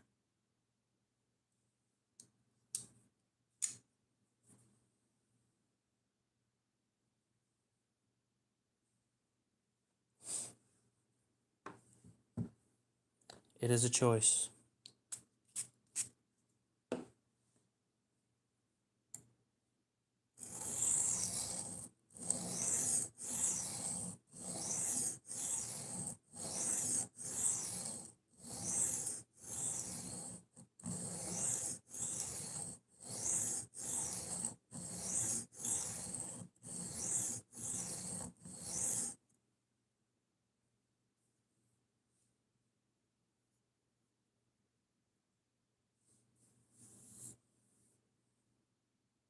Also, one of my buddies works there,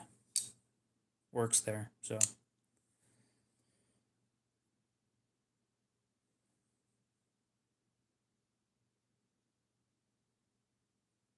you might as well support the people that you like to hang out with.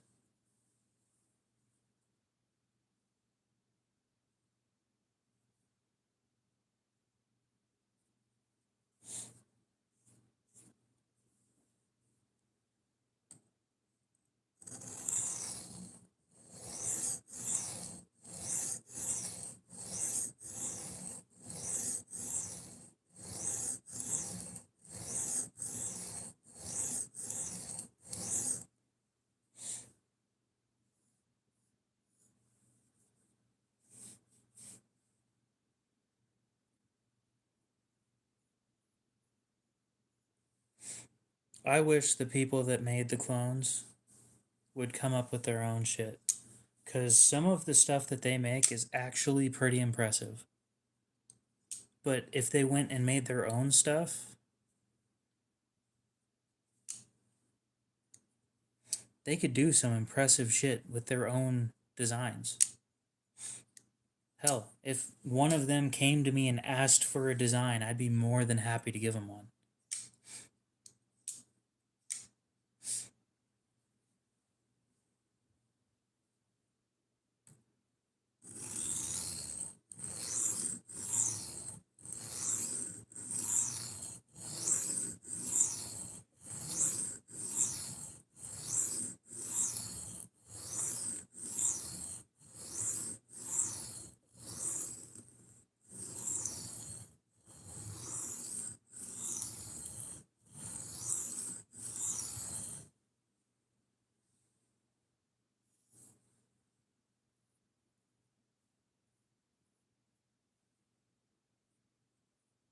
I mean, if you're gonna want a knife made in Idaho, it's gonna cost you.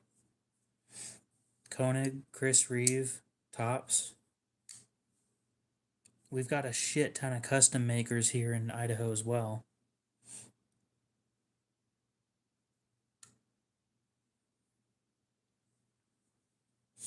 But if you want a cheap American made knife, Buck has those.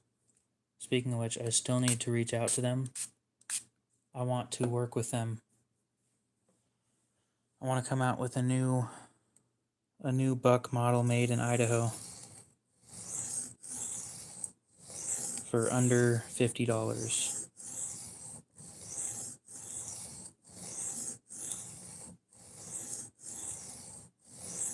The hopeful plan is to cheap out on everything except for the blade material. Basically do what Spyderco does.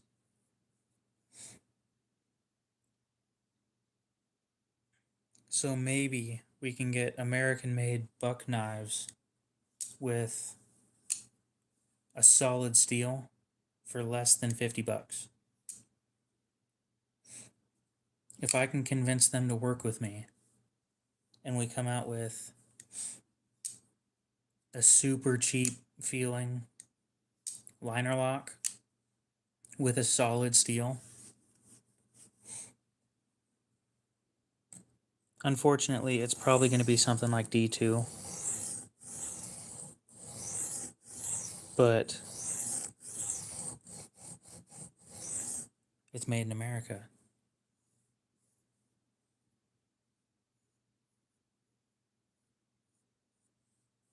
I don't know how long this is going to take to convince them or to make them think that this is a good idea. No, D2 is solid though. It is.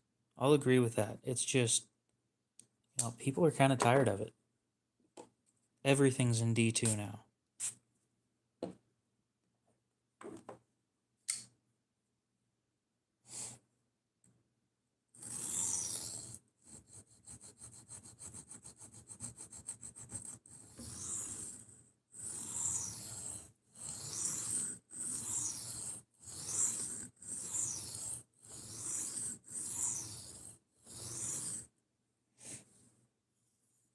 Let's say that you come up with an app.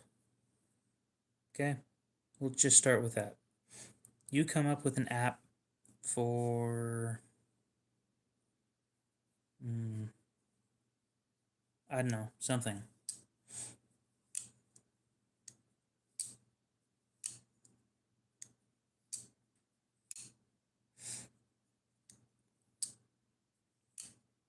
Okay? And then some other company decides they're going to take that idea, they're going to use the whole, like, it's going to look exactly the same as yours with a few minor changes. And the interior code of it is just garbage. I'll be right back. I'm going to go grab the thing that I wipe these with. So give me just a sec.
Okay.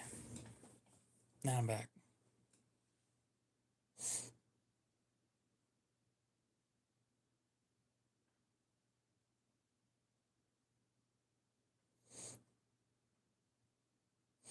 At the point that you get the high-end clones, I think you should just buy the real thing.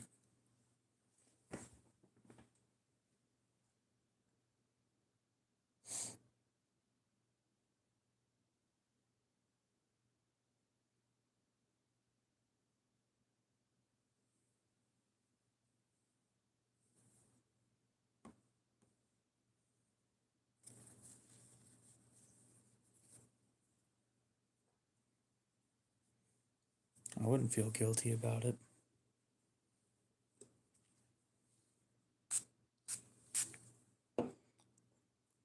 You bought it. You held on to it. You sold it. That's just how things work. The same thing with gold. If you bought gold when it was $2,000 an ounce, then you sold it right now at 43.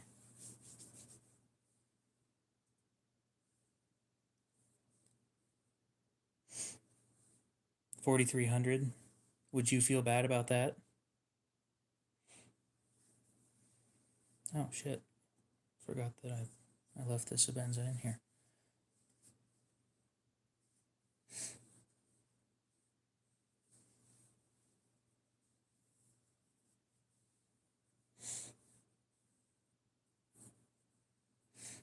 I'm trying to look at steels that I think would be reasonable.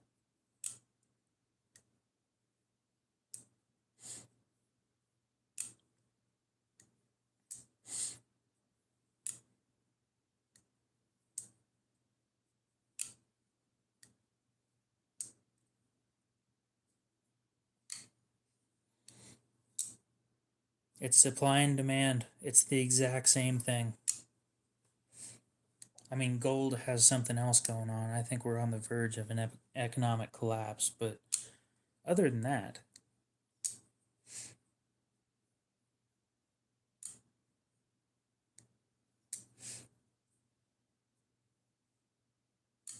what steel do you guys think that we should use for a budget American-made knife?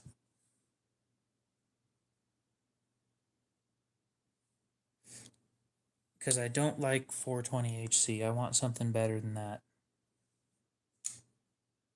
The edge retention just isn't there. D2, I want a step up from D2, just slightly. Just a little bit. No, 440. Mm-mm.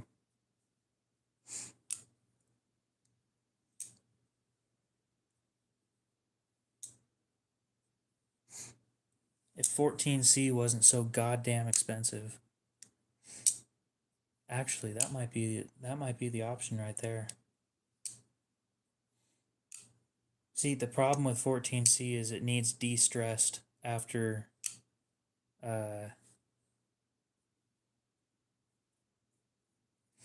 after heat treat. So it just costs more. VG10. Maybe.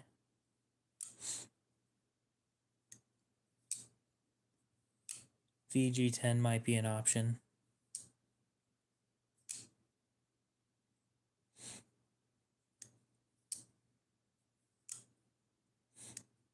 So I'm either thinking 14C or 440C.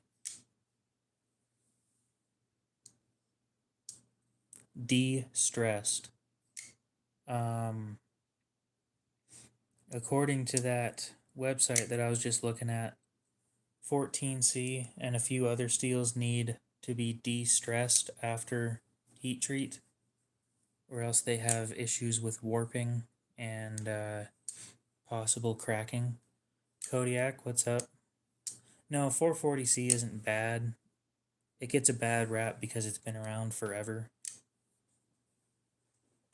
And a lot of companies, when you see 440C on a knife, their heat treat is garbage.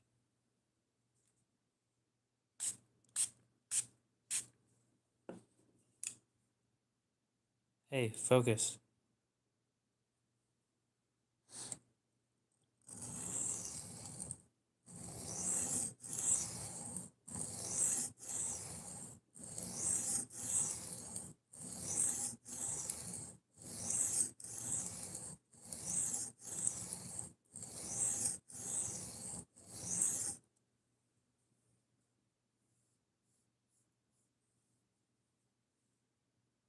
I don't know. I didn't look too far into it, to be honest. I just know that it's going to cost more because, um, what was it? Peter's Heat Treating. I looked into them. They charge $36 per blade, and then de-stressing is like 50. So I decided I don't think I'm going to go with them.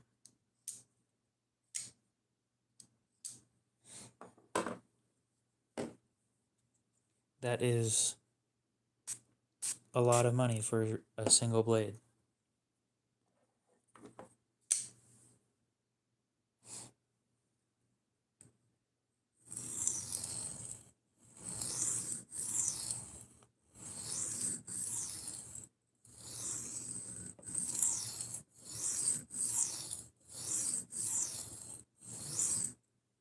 I'll agree with you. That is probably a great back scratcher right there. Yeah, it's between 14C, D2, and 440C. The best edge retention out of 3 is going to be D2, but I don't know if they want to go non-stainless, which is where 14C and 440C come in. Those two are stainless, and 14C is actually more stainless, according to what's his name, than than 420HC.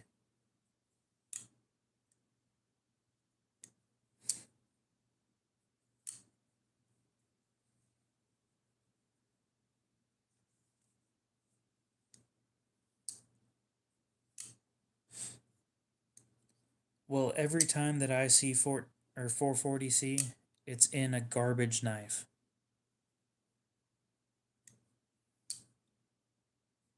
Yeah, the other thing, an American-made D2 buck knife. But they're known for using stainless steels.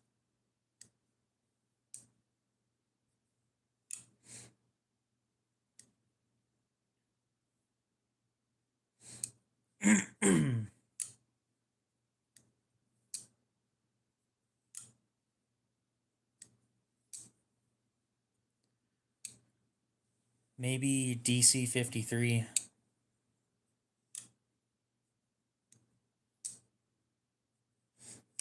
I'm going to be honest, if you're not really into knives, then probably not worth it.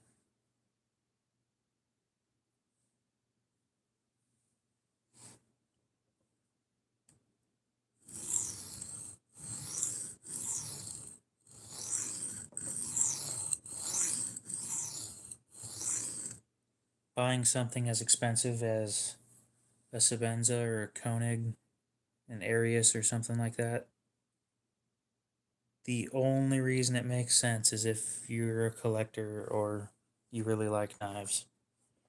Other than that, like most lesser expensive knives will do the exact same job. They just won't do it for as long.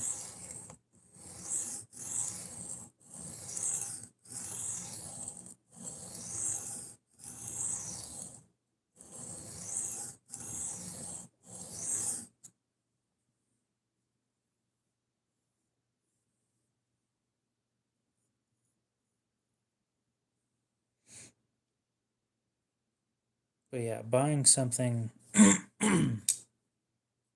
that expensive, it's pointless for the average person. I'll put it like that.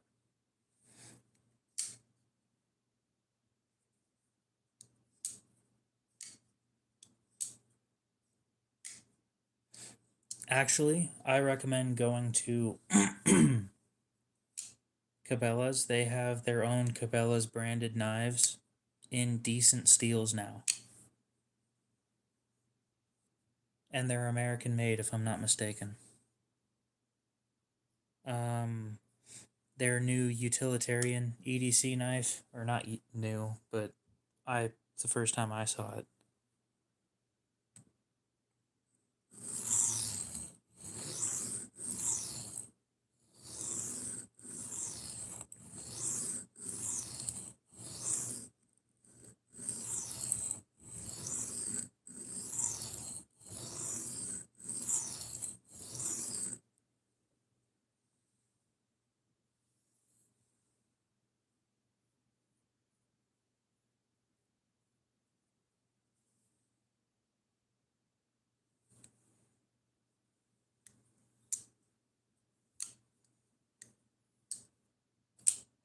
Yeah, Walmart has a decent selection of stuff.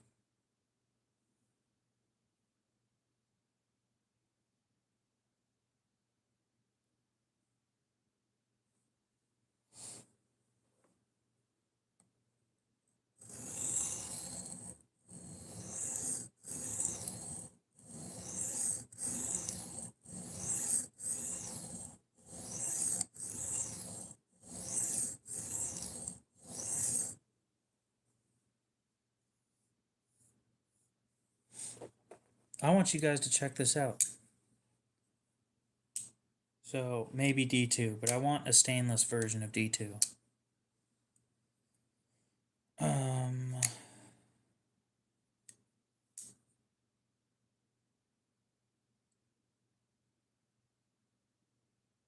Cabela's.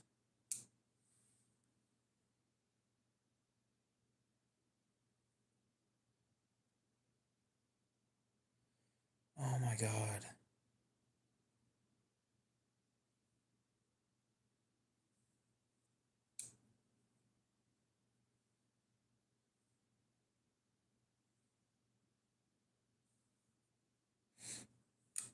So if you look up Cabela's utilitarian knife, this will show up. It's kind of ugly looking, kind of like Spyderco. Like a different kind of ugly than Spyderco, but still ugly. $80 gets you a Cerakoted, if I'm not mistaken, D2 American made knife in micarta. This is a special kind of ugly. I would like to remind you of that. Like, very, very much ugly. But it was comfortable. Fucking quit telling me that you can give me money off or something.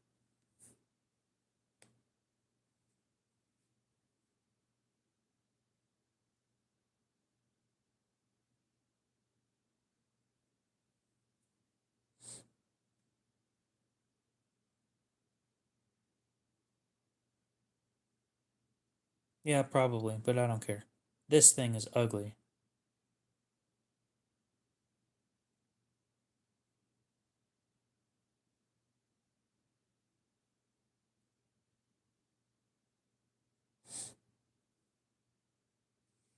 Anyway, it's got a deep carry pocket clip, D2 blade, micarta scales, nested liners.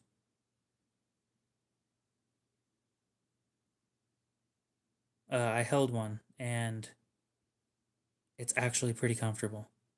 If it just didn't have the flipper tab, it would be a great, like, genuinely a great knife. Or maybe the flipper tab was smaller, because that flipper tab sticks out quite a bit when it's open, and it gets in the way. Sharpening, it's going to be a bitch.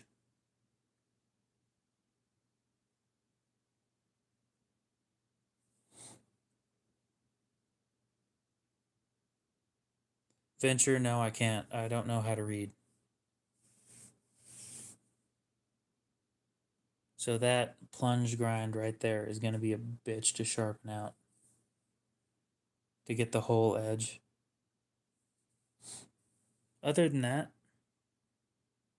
great, great looking knife.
Wee knife is very expensive.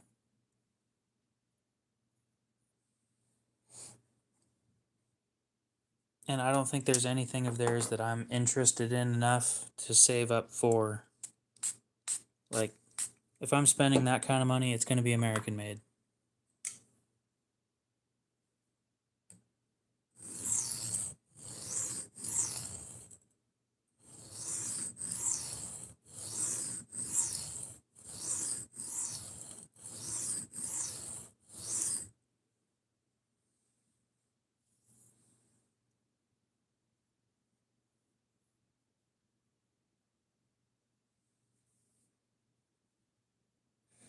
Yep, because I'm pretty sure brass knuckles are illegal, which is dumb.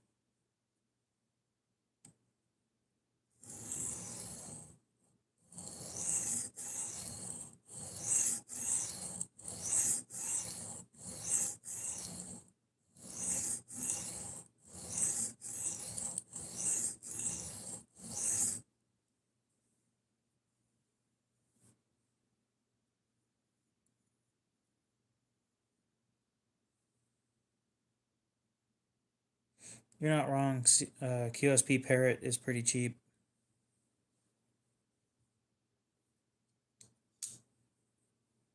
No, I think the Wii knives are actually pretty nice. It's the higher end version of Civivi, but if I'm buying something that's $700, it's going to be American made.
Yep.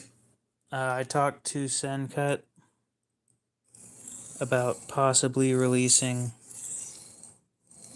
an even further budget version of the Vision, and they said that they don't plan on doing that.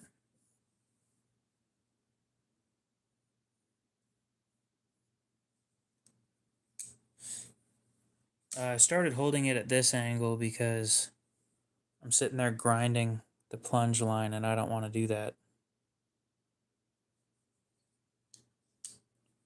So to fix that, I changed the angle and then it didn't do it anymore. Need practice when you're going to be doing it on expensive knives. Feeling like you're using an expensive knife is the way to go.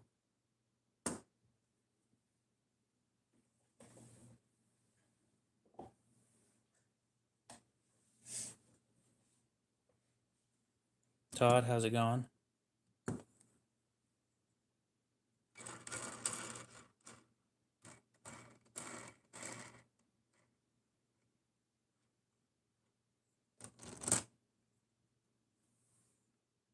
I use the same angle on both sides.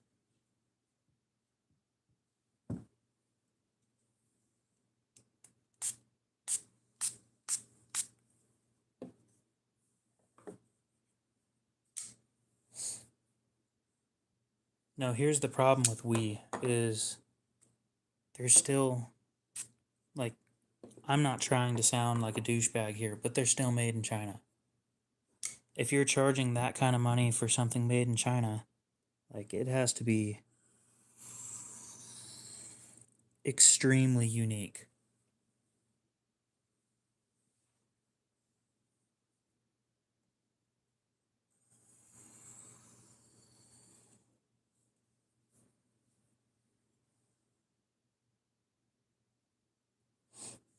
Yeah, a 10-pound sword is way too heavy.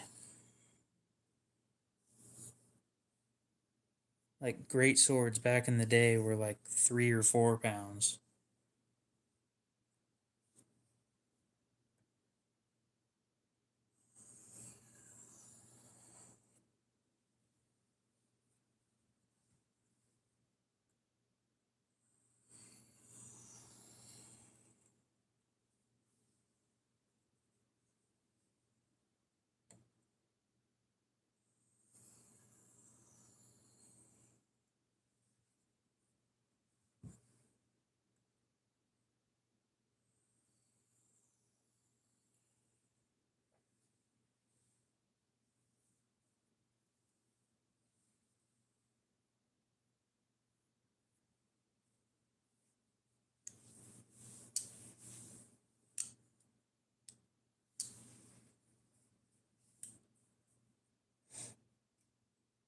Yeah, I'm willing to bet that it's probably more like 4 pounds, but all the weight's in the front, so it feels really heavy.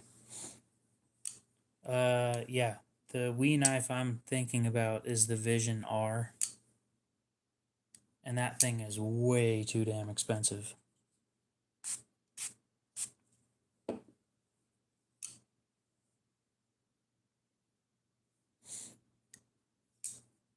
Petrified Fish makes good stuff.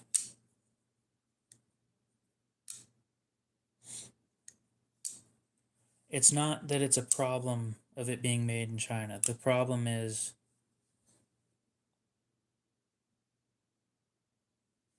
the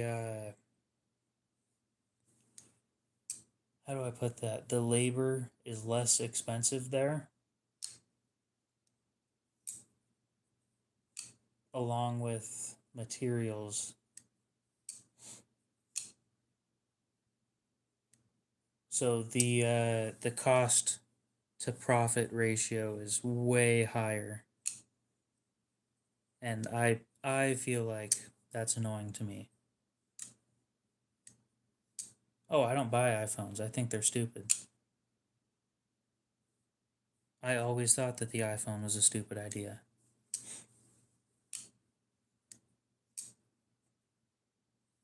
I want the action of the Vision. I don't. That's why I bought the Torino.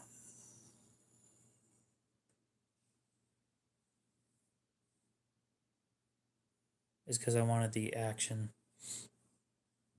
I just don't understand how people keep buying the iPhone. Like, especially after they moved over to aluminum. Not everybody knows what um, uh, things about metals, but aluminum doesn't like doing anything. It doesn't like bending. It doesn't hold its shape very well. And people are learning this when they drop their phone and the fucking screen pops out and there's nothing they can do about it. Oh yeah, that's true.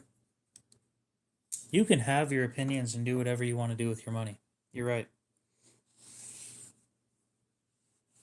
And people seem to think that just because I'm a YouTuber, my opinion matters more. No, I'm literally just an average dude with an opinion. I'm not special. And the sooner YouTubers realize that, the better off they will be.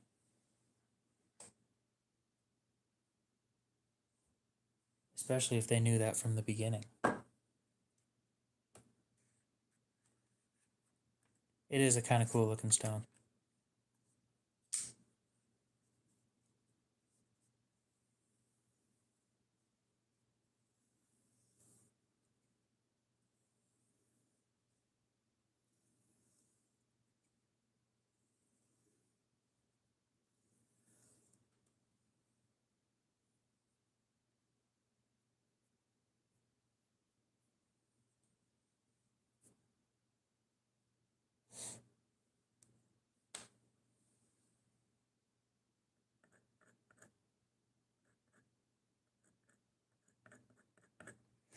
Have you heard of eyeballs?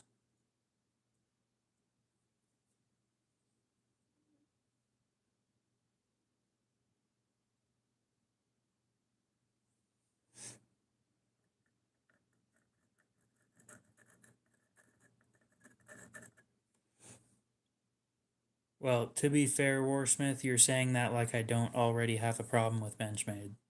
I do. I don't like Benchmade either.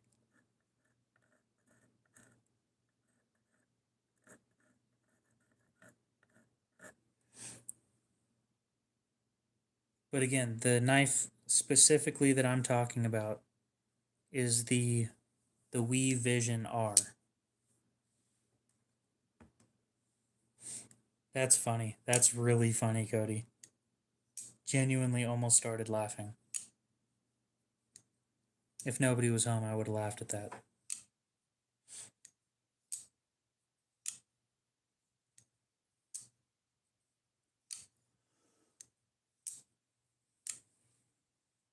Well, that's priced really well. Ryan, what's up? How's it going?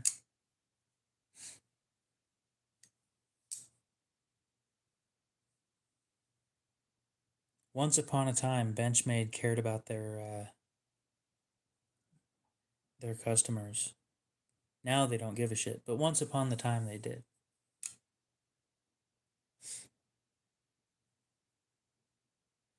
Blows my mind that they're still owned by the same family.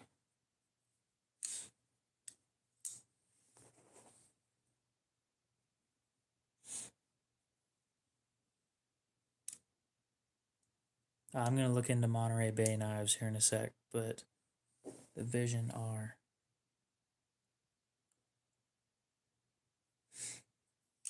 Last time I looked, it was like $670.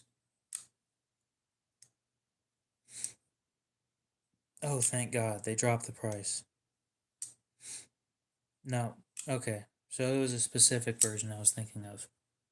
I was thinking of the Damasteel version.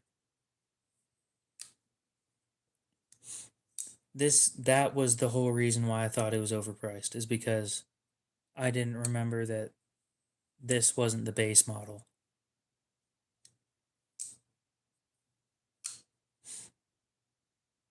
So these are the base models. And this is probably the one I'd get. But yeah, the whole reason I was complaining about it was I thought that this one was the base model price. To be fair. So don't hate on me too much.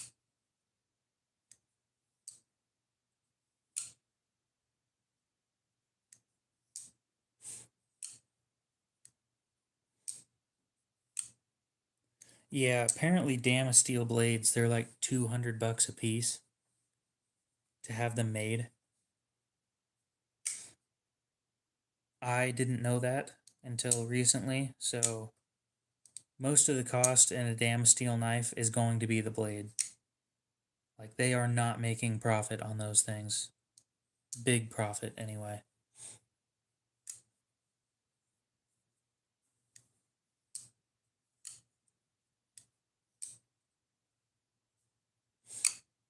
I am 23.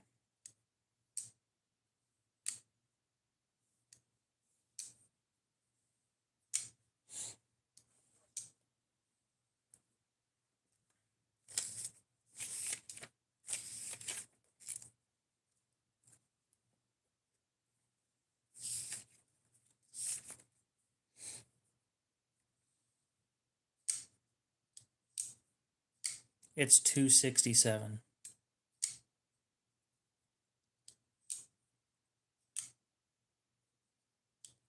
For maximum damage to what? And what kind of damage? Because you can get a heavy knife and do a lot of damage, but you could also get a heavily serrated knife and do a lot of damage too. It kind of depends on what kind of damage and what you plan on doing it to.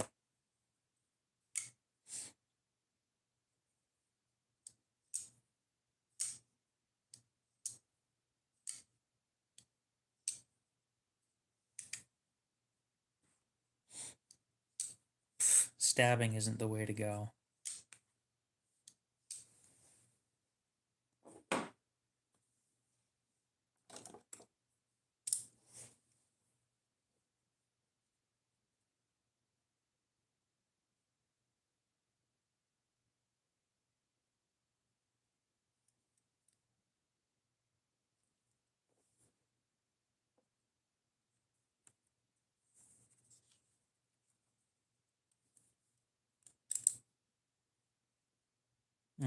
CRK, this is what I did.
The Tor Jank Shank.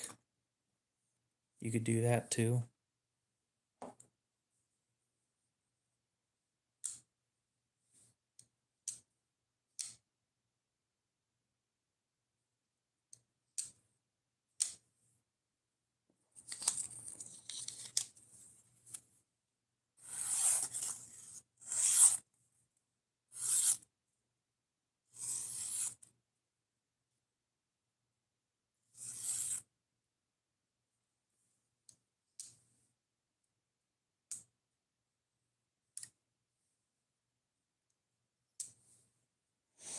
Yeah, so fun fact about Work Tough Gear. I just learned about them.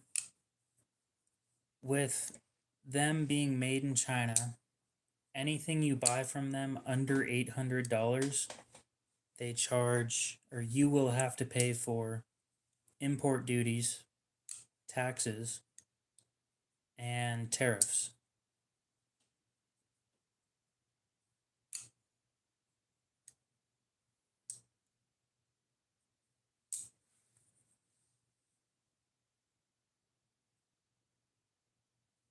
What makes you think I don't own guns?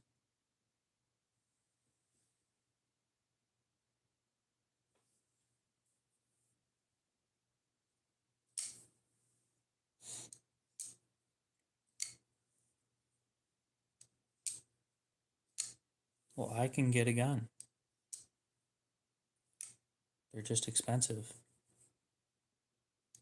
And I wanted a knife more than I wanted a gun, obviously.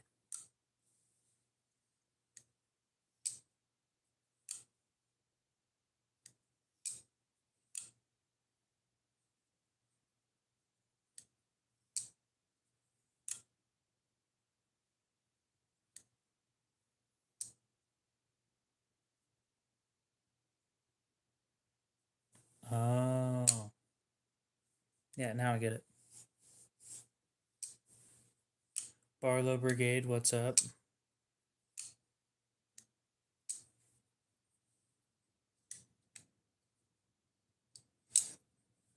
Thank you for buying stuff from me. I didn't make a whole lot of profit with you, but I was able to buy the knife that I wanted.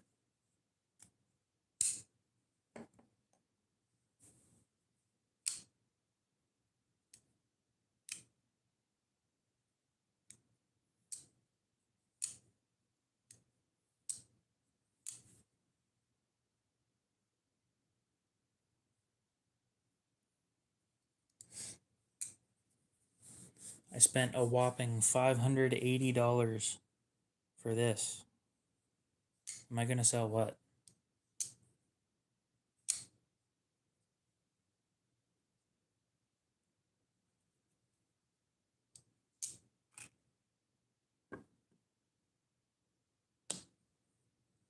Yes, I bought a Chris Reeve Sabenza.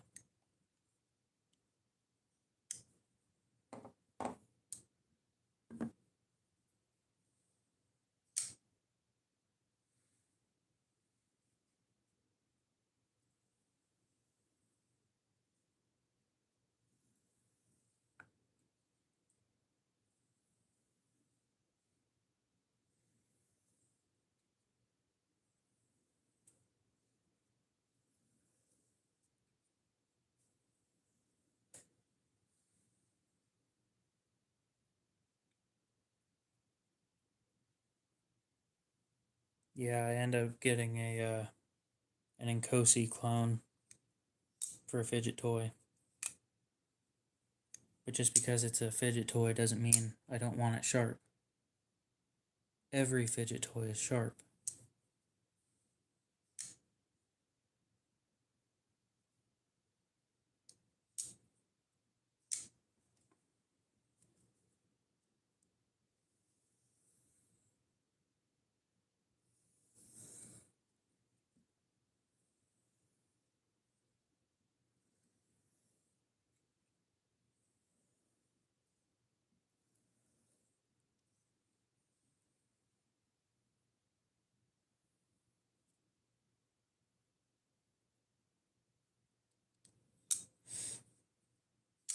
Exactly. I sharpen my screwdrivers, I sharpen my drill bits, I sharpen everything. Why would I take all my clones to the dump? I only have two, to be fair. And neither of them will ever be sold.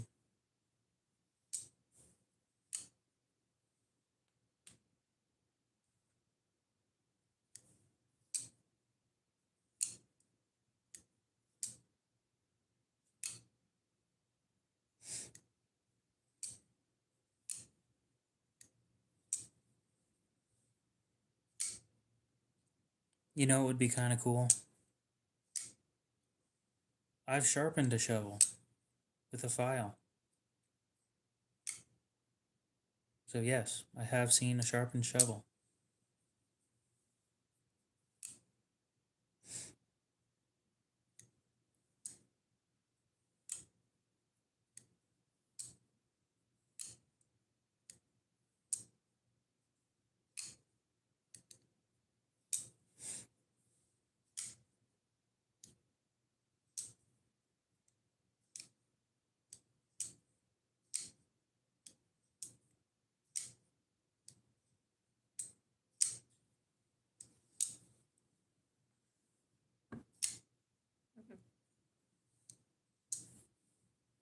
Well, there you go.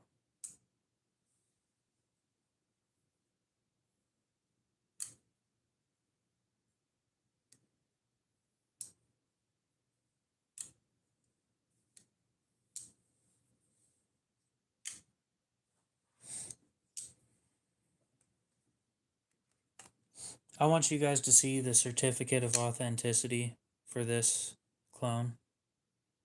I showed it off earlier, but it's just so funny that everybody who comes in has to see this. Chris Reeve Cutler. Large Sebenza. It's an Nkosi. S35VN. I think they got that right.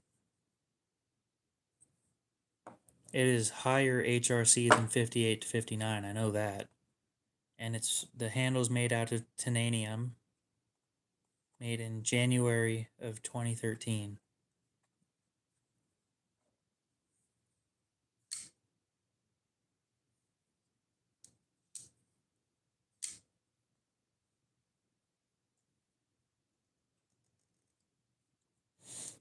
God, I love to have titanium knives.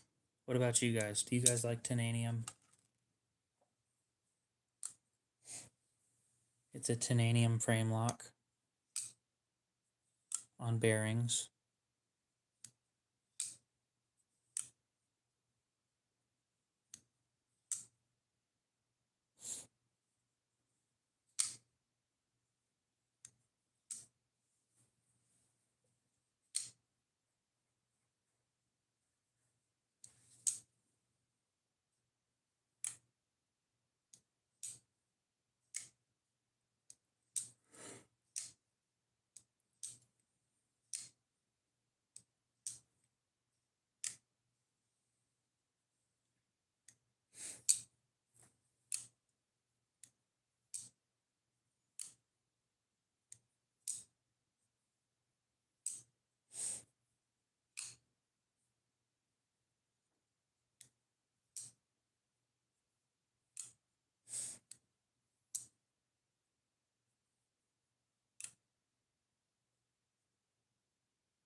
Hello from America. How's it going?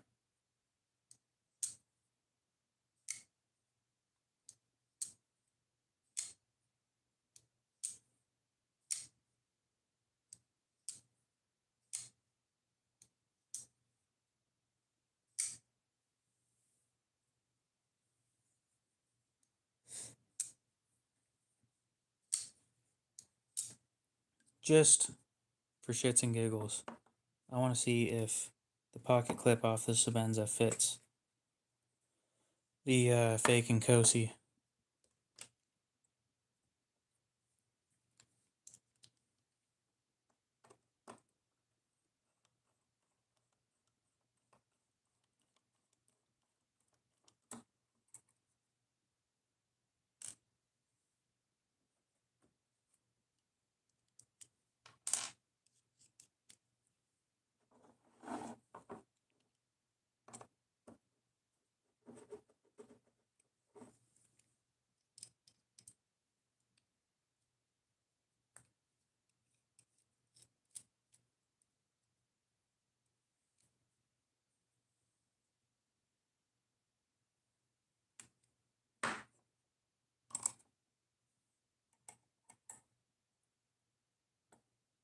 It does,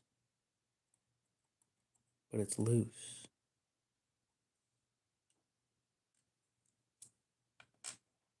Cut and carry, what's up? How's it going?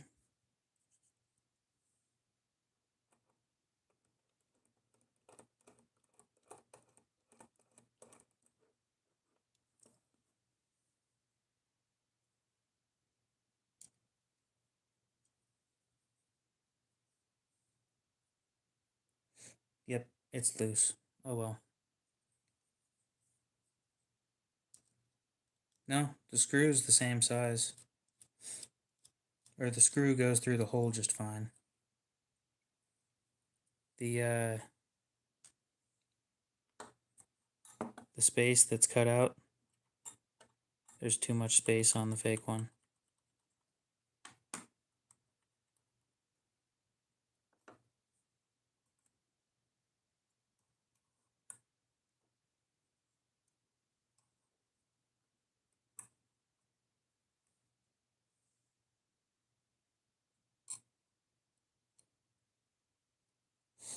So this is a real Sabenza. That is a fake Nkosi. And yes, they are both mine.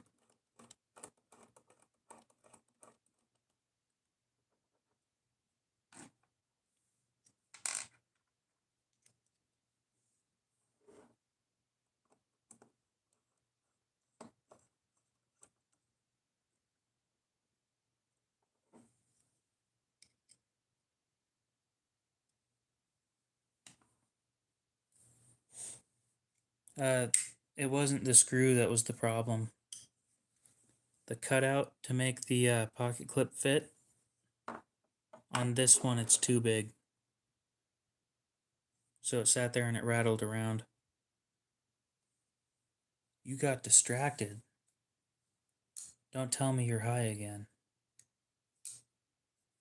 I mean, you probably were to begin with, but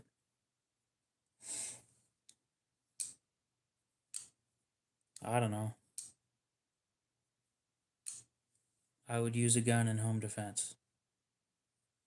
A knife is not my first choice.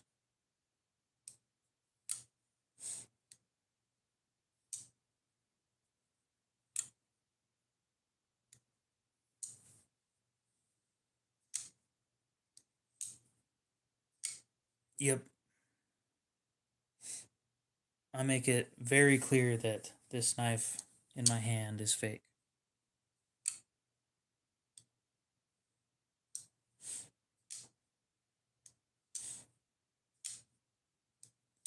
My next recommendation, if you can't legally have a gun, is a black powder pistol, because they are not considered firearms.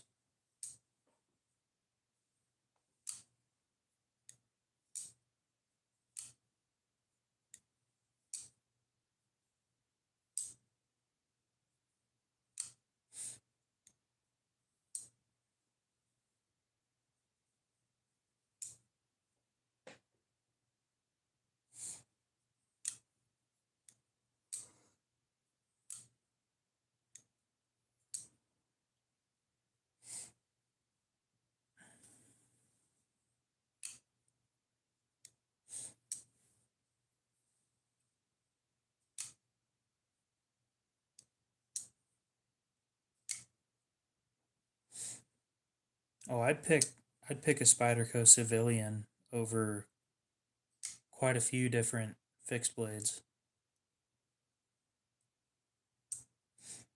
But yeah, my recommendation is always, in this situation where you're a felon, going to be a black powder pistol.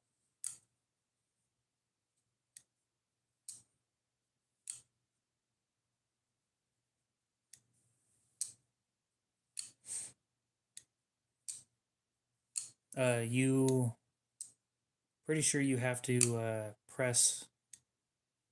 You have to load the cylinder with black powder,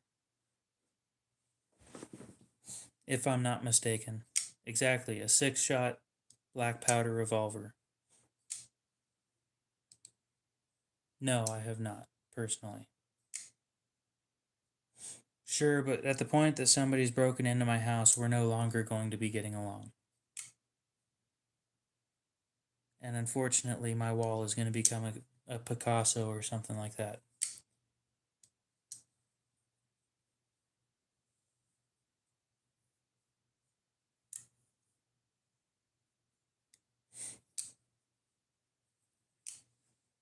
Exactly. So, because a black powder revolver isn't considered a firearm, felons are allowed to have them in houses.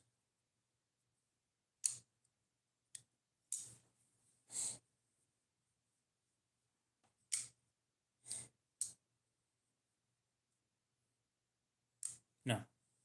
Nope. It specifically has to be caseless. Another option, it's slower than a black powder revolver, but it would be a crossbow. It's going to take longer to set one of those things up than a black powder pistol.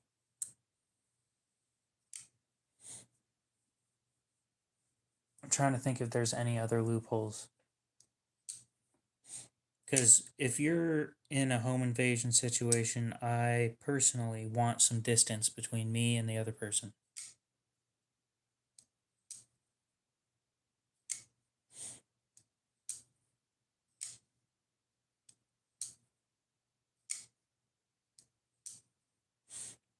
So here's genuinely my recommendation.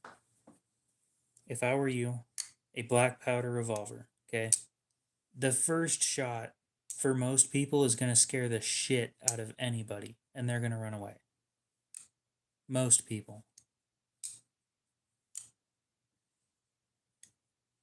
You don't even have to hit anybody with the first round. I mean, I still recommend aiming at them, but still. You don't have to hit somebody and most people will just run away.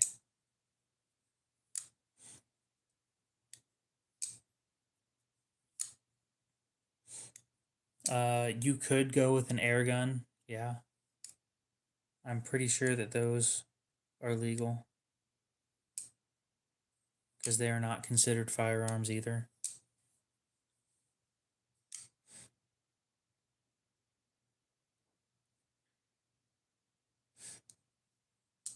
My recommendation, talk to an attorney.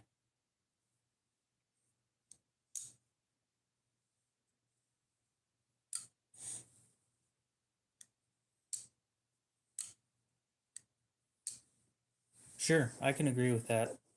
I think you can get smokeless powder, but I'm not 100% sure on that. And you have to load it different if you do.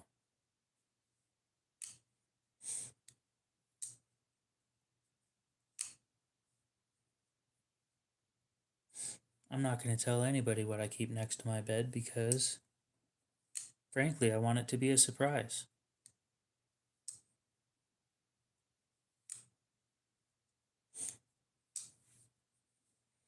Yeah, but we don't want a muzzle loader. We want a 6-shot. It gives you multiple chances.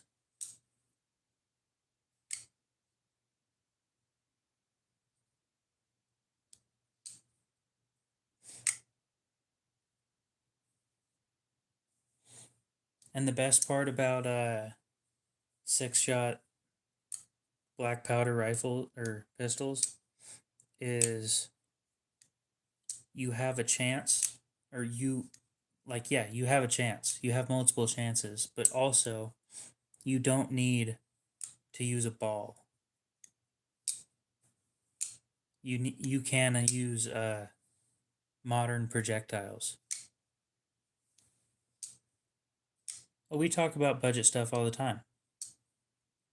I just got this like the day before yesterday, so I'm really excited and I'm just showing it off. But I do have a shit ton of budget knives. Most of my collection is budget.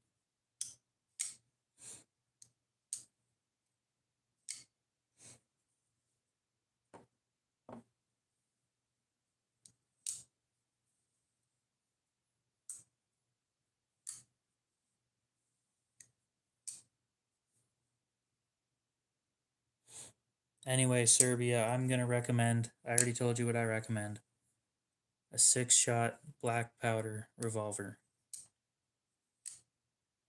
That is the way to go for a felon self-defense non-firearm. I've heard of Hickok 45, yeah. Why?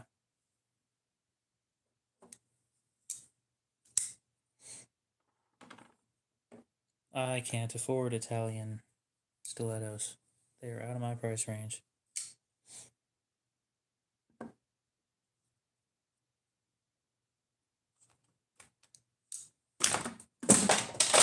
Oh, that sucks. Oh wow, they all stayed in place. Would you look at that? All the bits stayed in place. I fully expected those things to go flying everywhere.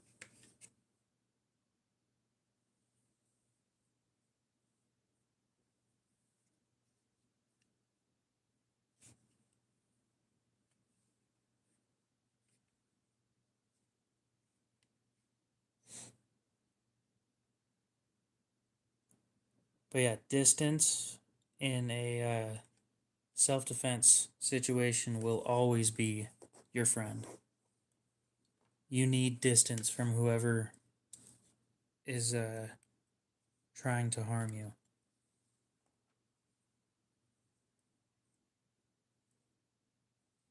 So what do you think of Belize? Never been there myself.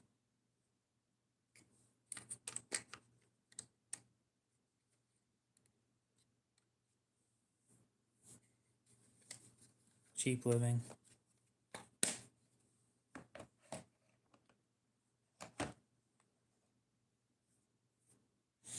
Ah, nice.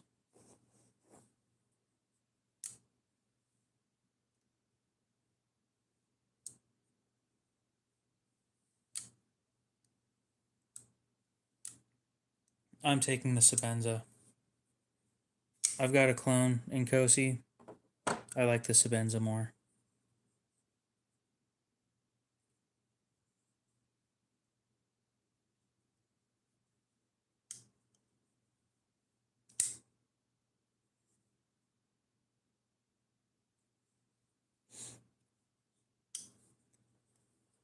So the Chris Reeve thumb studs are basically extremely pointy.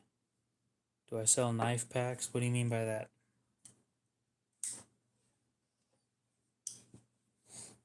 And on the Inkosi, there isn't a whole lot of space to stick your thumb next to it. So you're sitting there stabbing yourself in the thumb every time you do it.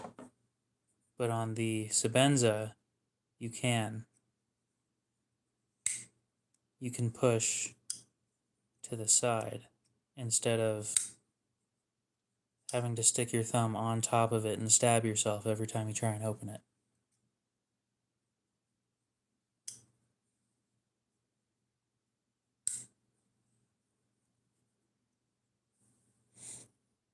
All right, you have a good one, Todd. We'll see you later.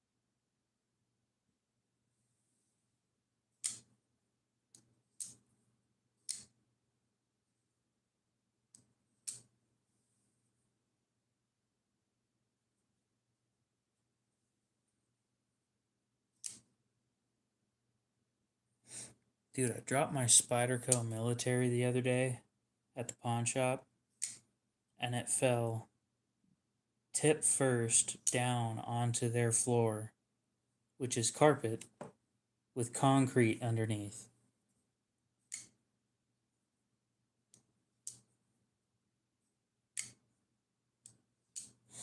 I do not have one.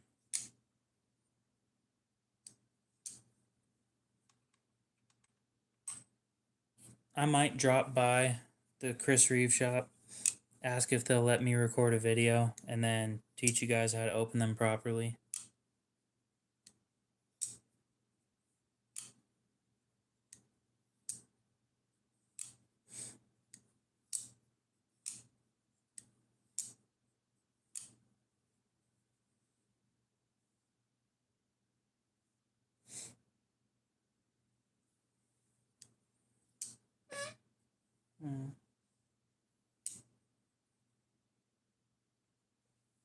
Squeak.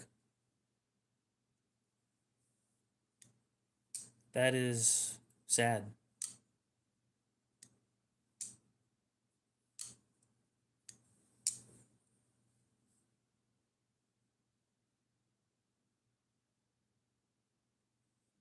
I have seen that video that you're talking about.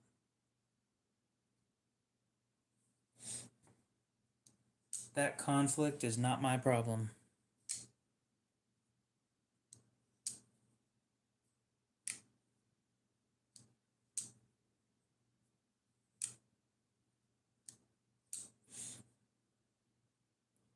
Wyman, no you won't.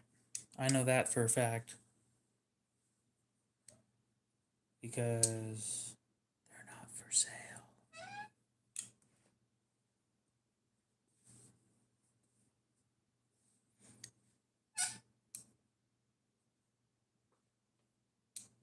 I'm from Idaho. It's the South, but a lot more passive aggressive.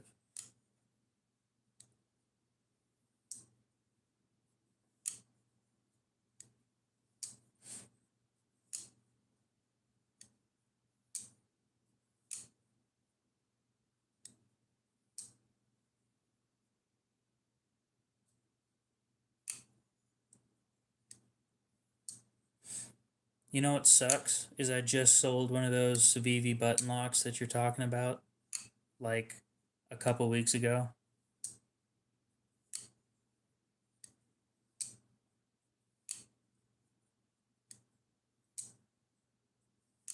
Hmm.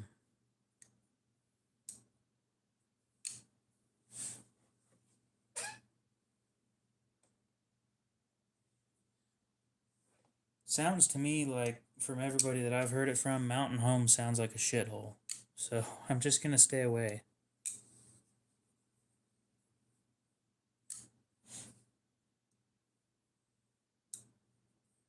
Cody, do you want to see the Spyderco stickers that are part of the giveaway?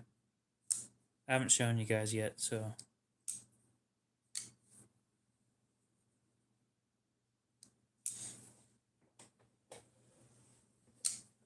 So yes, there will be Spyderco stickers in the giveaway.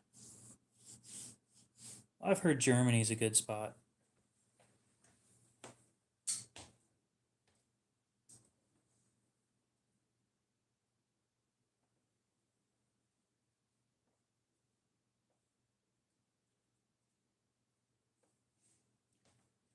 I'm going to show you guys my sticker collection.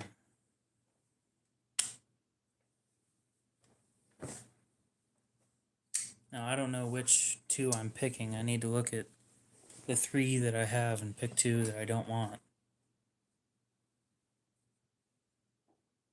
I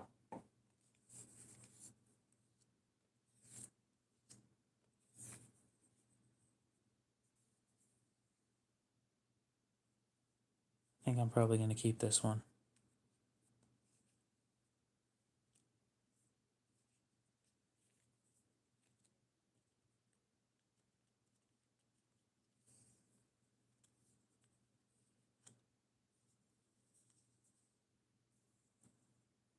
My sticker collection. Aiden? No, they wouldn't. At least these I can stick on my window.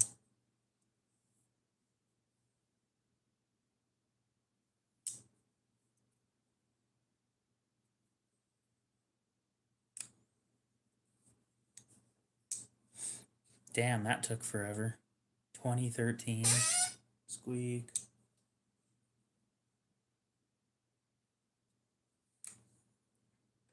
So Aiden, what do you think of the clone?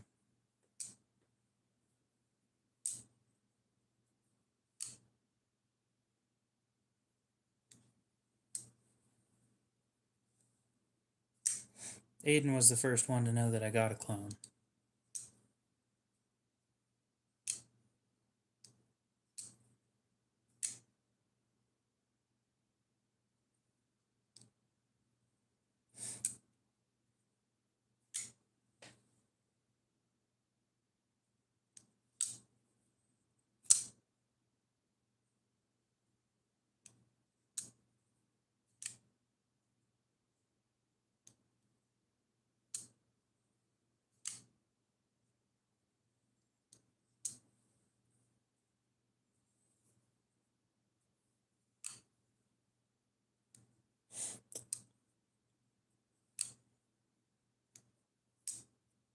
That's fair.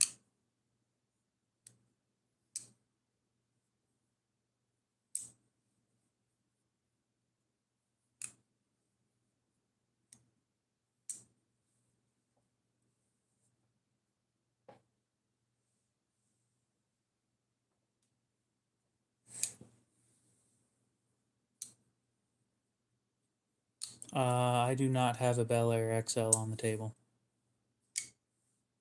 I don't even have one, actually, now that I think about it. Why do you ask?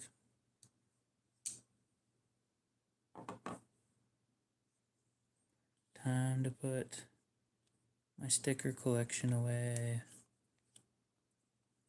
Anyway, so these two will be part of the giveaway.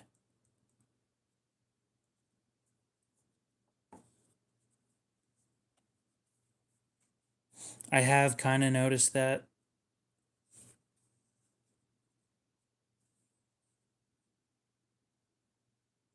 Kershaw, Bel Air.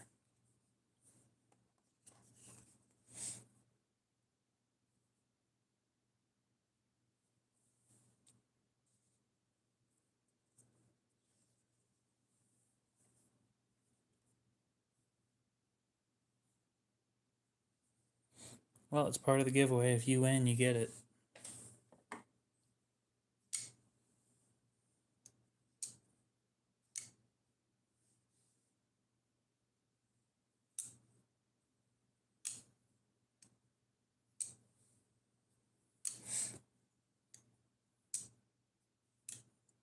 Oh yeah, here the police just blast him.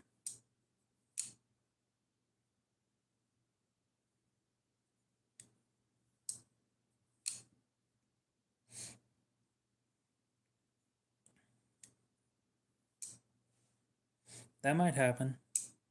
Not anytime soon, but a couple years from now. Work something out with Chris Reeve and maybe and the knife shop and see if we can get a couple of them a year. It'd be cool to give away a couple of those a year.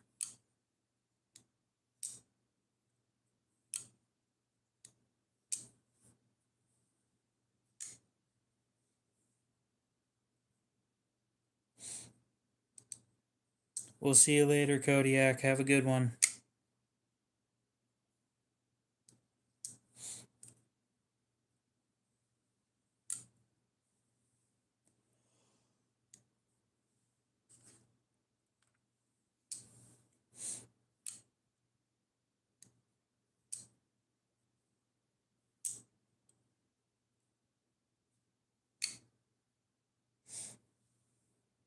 It's an expensive knife. I highly recommend not getting involved in these unless you know what you're getting yourself into. Because holy shit, they're expensive.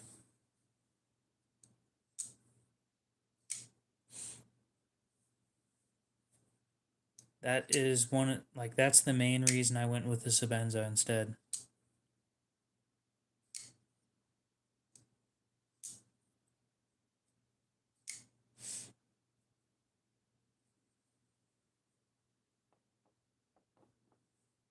I took the pocket clip off.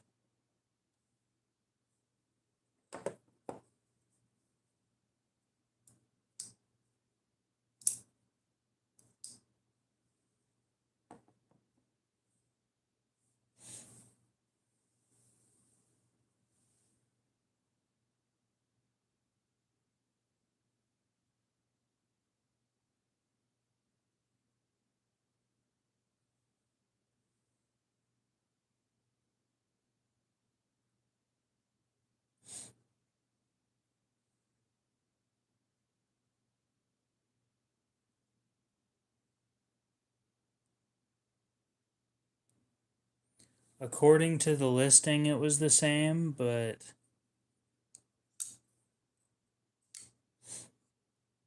it's a bead blasted finish, and this one's glass blasted.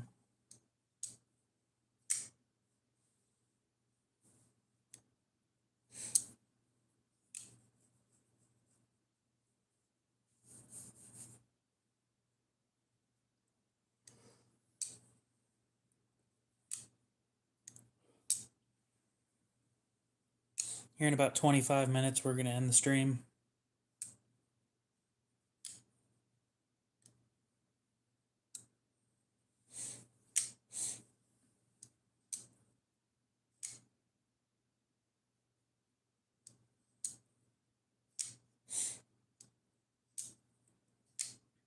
So you guys know how I said that my Tidius was supposed to show up tomorrow or today, yesterday, whatever. Yeah, so guess what? Because it was shipped with FedEx, it didn't show up. What a surprise. Who's surprised when they hear that? Not me.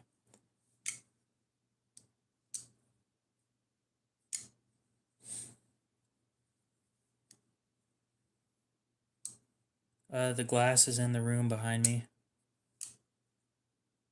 It's a 1 foot by 1 foot piece. Fucking huge. $35. Which was everything that I had in my Cash App account. I have 1 cent left in there.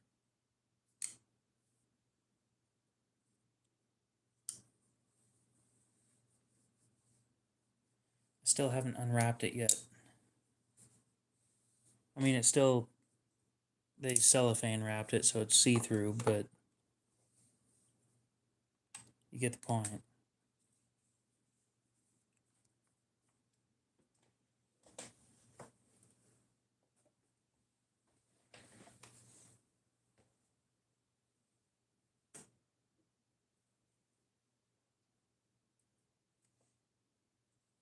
Let me just look and make sure it doesn't have my name on it.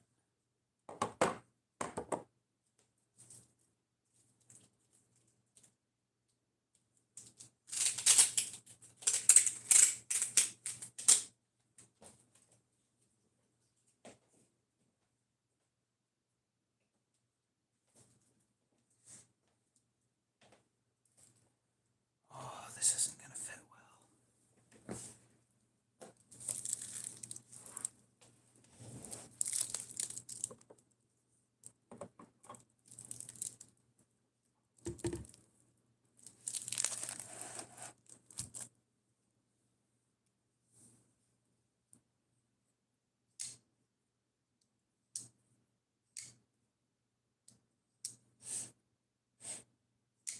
It still has corner protectors too. They let me pay on pickup. They never do that. They said it's policy that you pay up front. I said, is there any chance I can pay on pickup? They said, you know what? I know you're going to pick it up, so sure. And then I paid it on pickup. The benefits of not being a douche.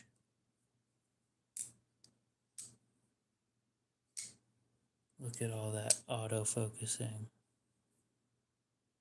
Gotta love it.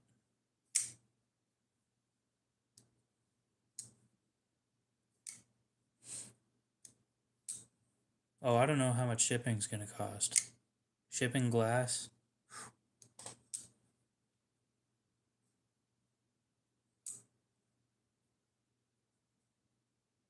You only want to own one knife? Okay, well, let's figure out some specs that you need. What do you plan on using a knife for? I want you to get the best knife possible for the least amount of money.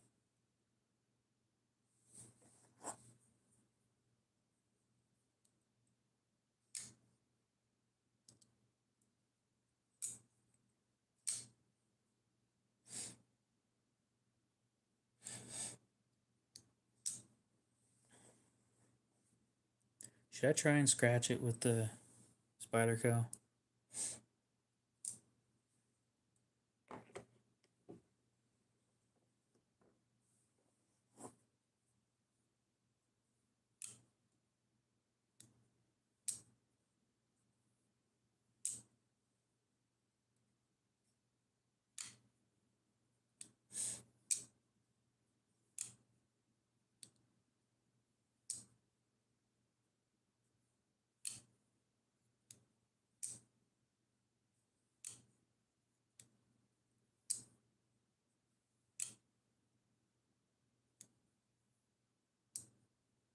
I mean, it's not like scratching it's going to do anything.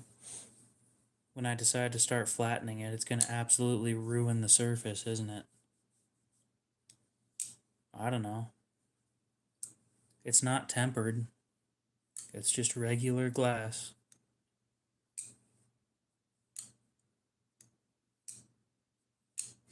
Because you said glass.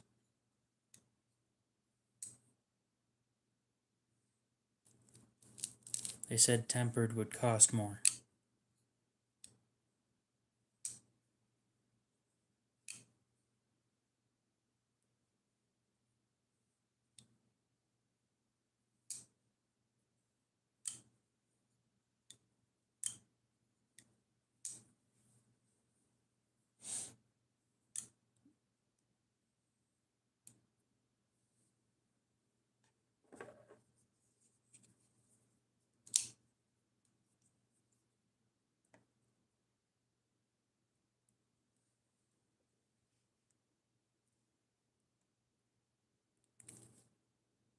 Hey, it does scratch it.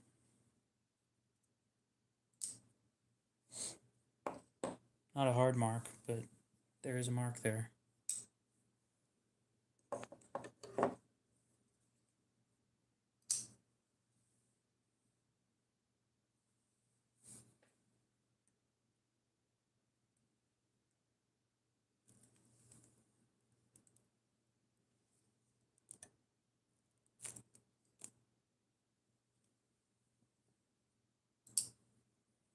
Indeed, the glass.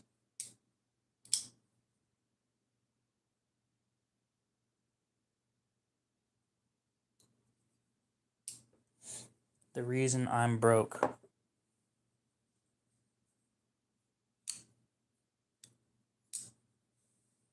I'm blaming this. I'm not blaming the Sebenza.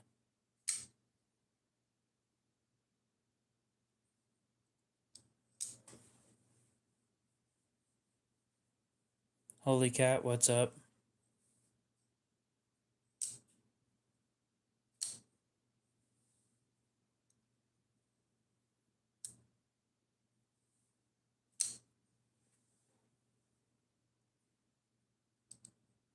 Yeah, because I'm going to spend my money wisely. Pfft. You know how much money I have in inventory that's sitting right now?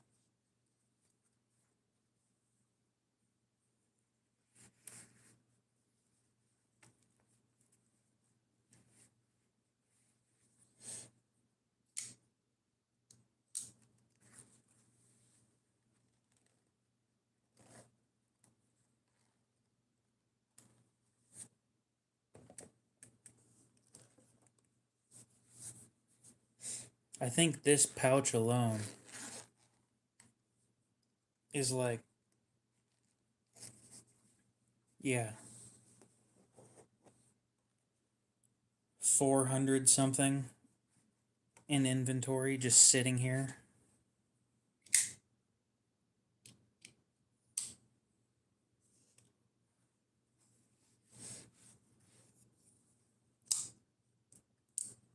Depends on the energy drink.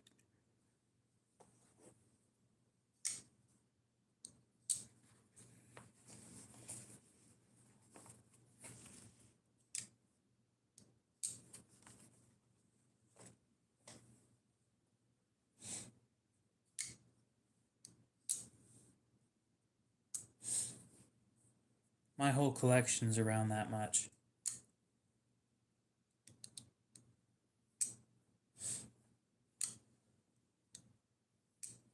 In my pocket.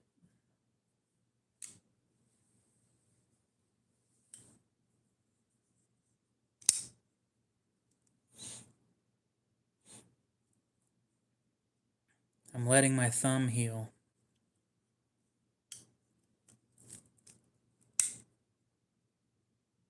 Yippee!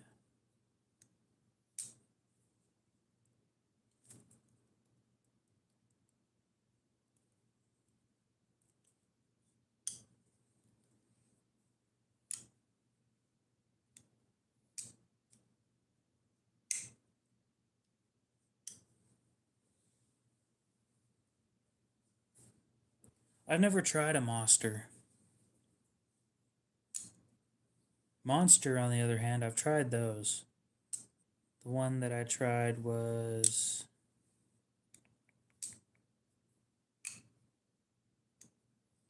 I don't know, some sort of blue raspberry or something.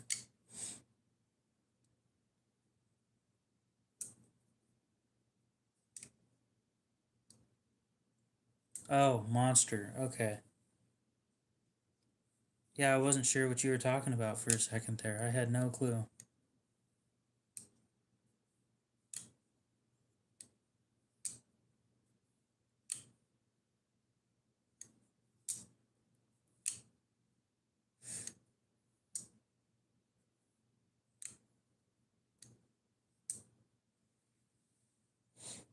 You found a use for the Tonto blade? Tell me.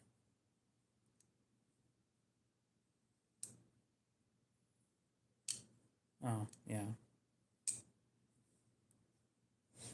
I don't like coffee, so I doubt I'd like that either. You know what is kind of cool about this knife?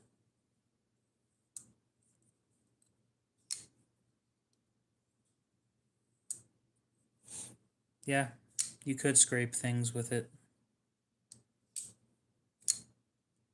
Don't you love scraping things with your Tontos, Aiden? Tell me, don't you love it? You have to. You're a Tonto guy. You have to love that.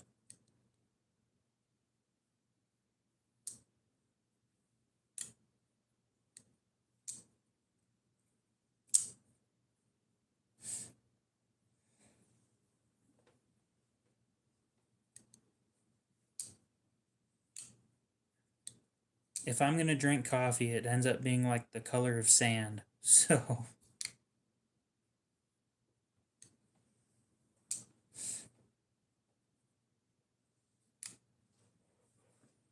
I'm carrying a sheep's foot.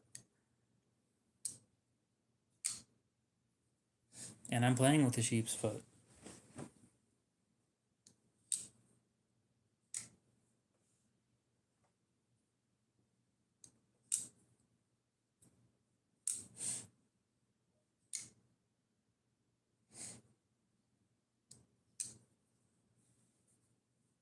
Eh.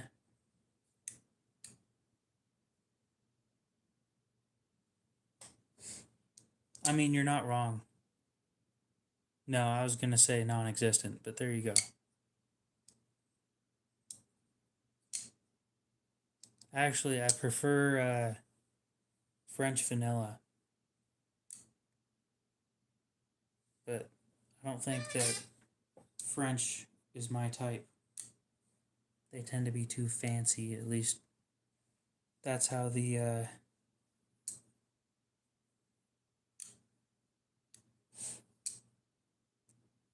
stereotype would make it seem. And vanilla sounds boring, but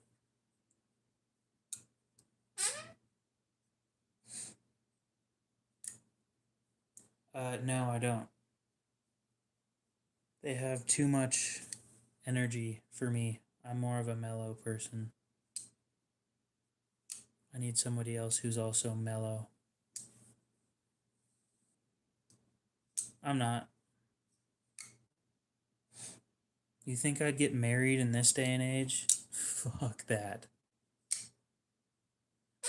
Sister's doing fine. Doing fine in school. I'm doing fine. YouTube channel's doing fine. We're all doing fine. I just sound depressed all the time because that's how I always sound. I'm sure I'd sound worse if I was married. You can tell I'm not married because I didn't have a shoe thrown at my head when I said that.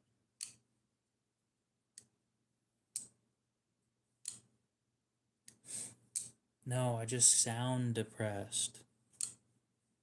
I have a very monotone voice.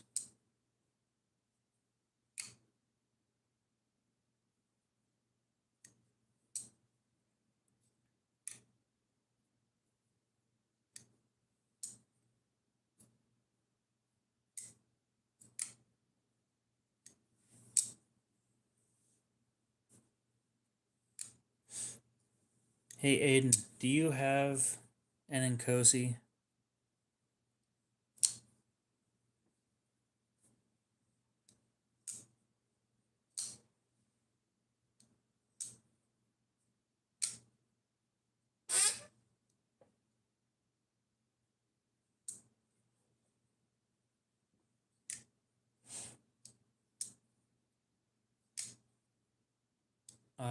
do have a cordless drill. Why?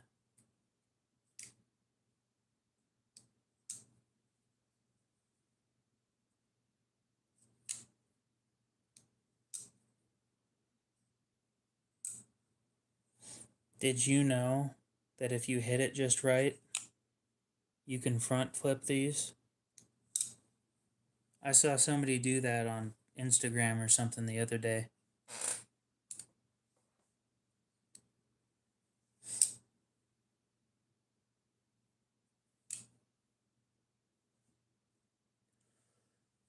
DeWalt.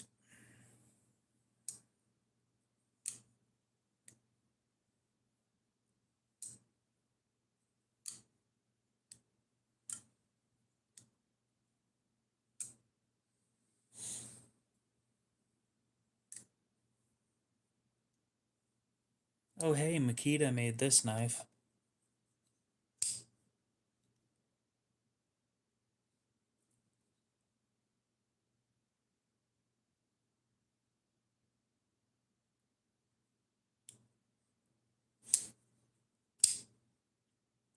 It's a different Makita, but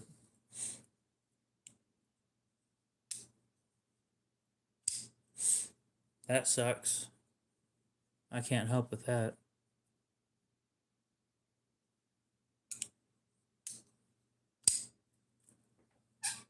Squeak.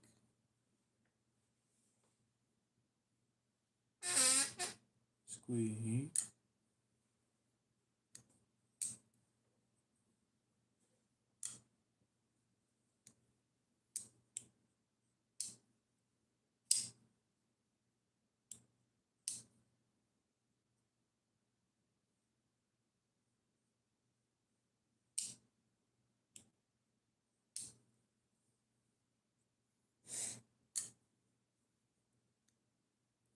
Here in about a minute and a half, we're going to end the stream.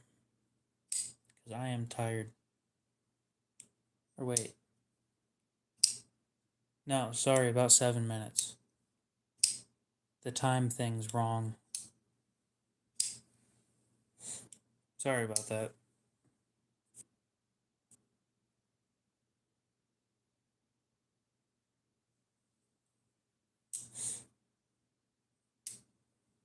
Yeah, the little time thing, there's a little time thing right up here that says live, and it says 1 hour, 29 minutes. And I was like, whoa. Well, that's not right. Because I'm about to hit 3.5 hours.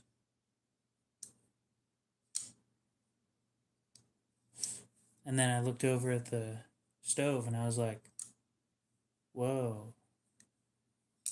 Wait a second.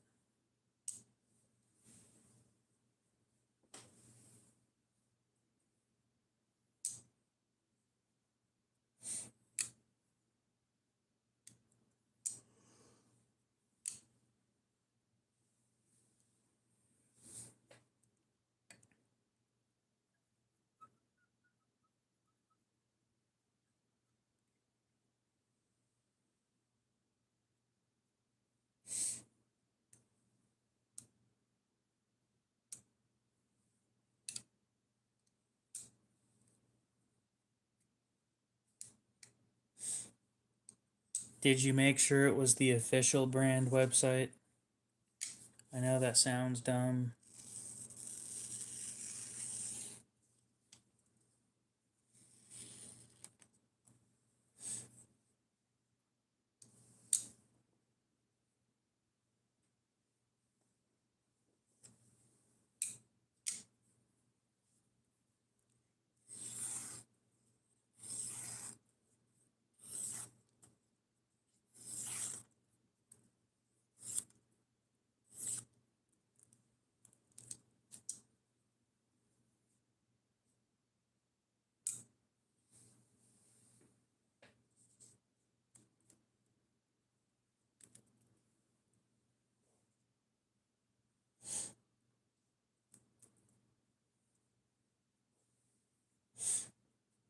So everybody, my Titius is showing up tomorrow.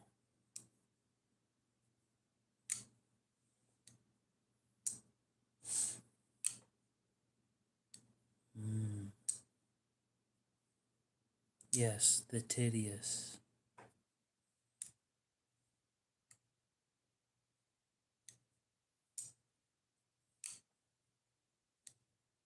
I'm excited.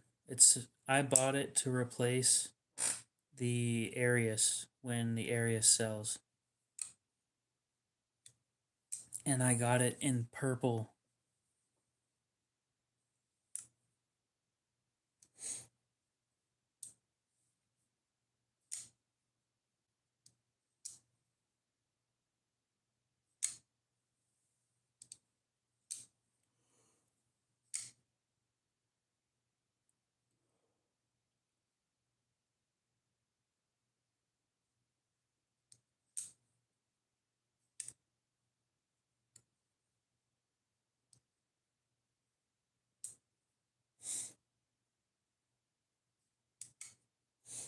Oh, I can't wait for this.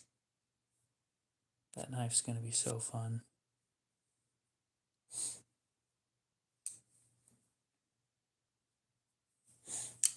So, Aiden, I may have family friends who do knife stuff. So, what do you think about Elmax reblades? I think we already talked about this, but I like the thought of that. I want an Elmax reblade for this pile of shit, so that at least I have a good knife blade. I could probably do Spyderco.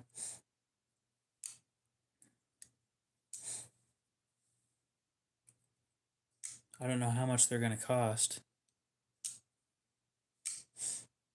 I was thinking like 62.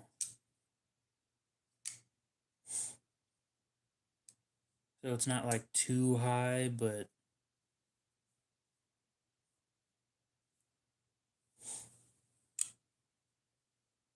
yes, the sheep's foot would be the plan.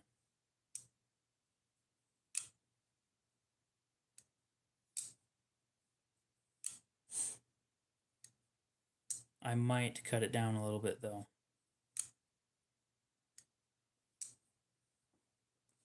I don't like how tall it was.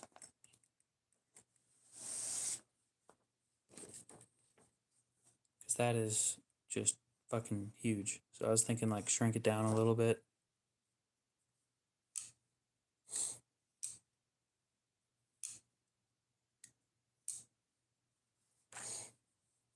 Yeah, the only downside is it's not as tough. But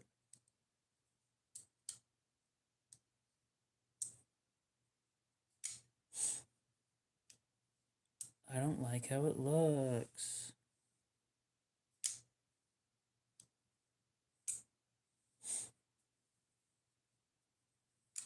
Just a dude, are you gonna buy one?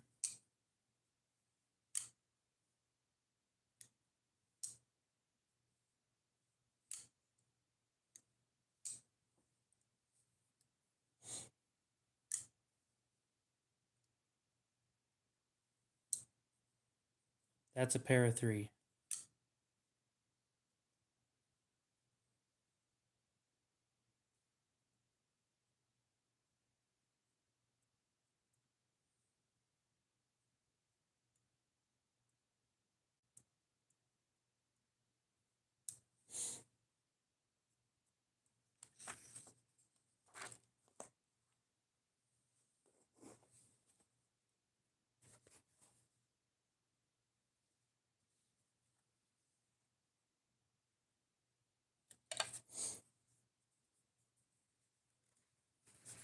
Again, it would be an L-Max. I'm not sure how much they're gonna cost. We need to keep that in mind.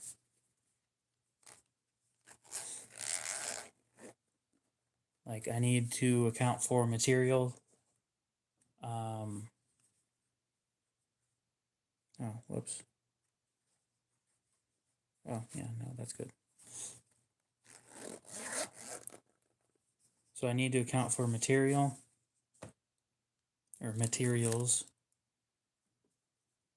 for everything to have it shaped. Heat treat cost.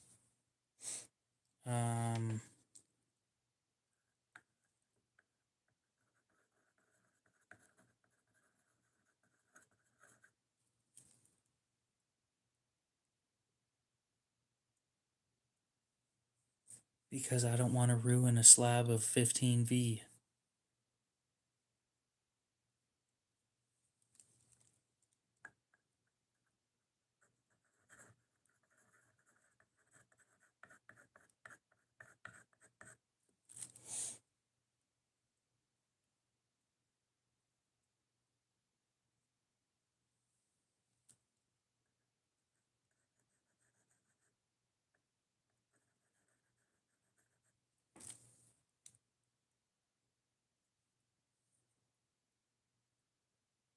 Much better.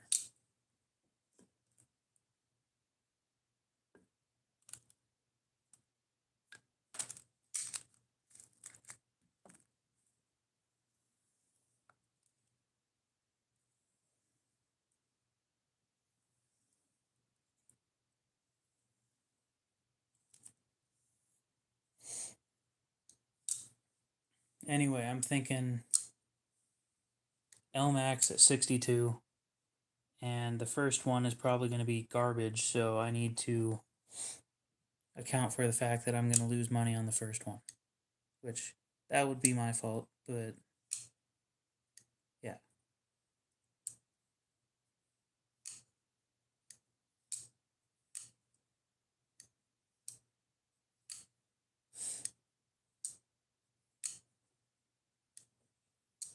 Nice. At least you have a drill.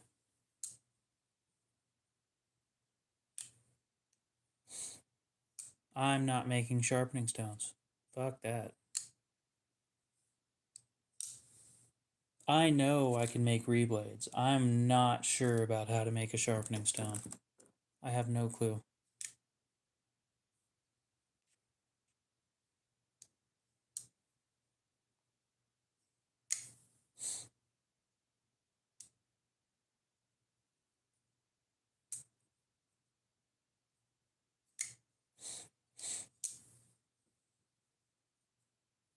I might do strops, but you could do it yourself.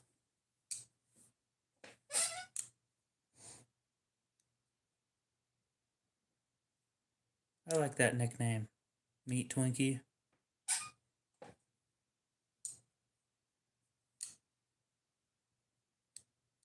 Give me that meat Twinkie.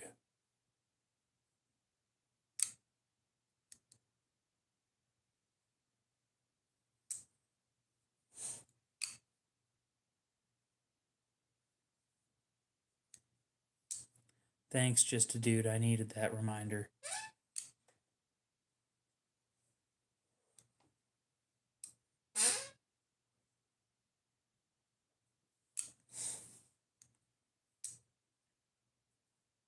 Do you want me to take it more seriously next time, Aiden?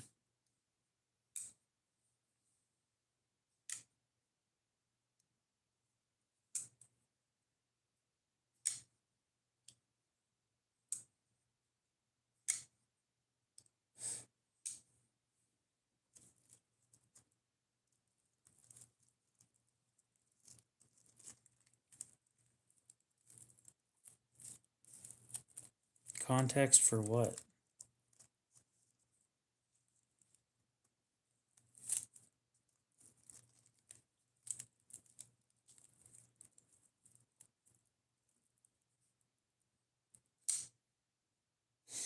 We are the people of the knives.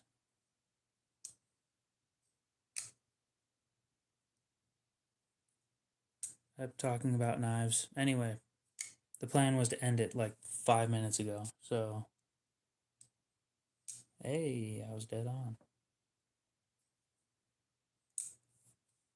Yes. Yes.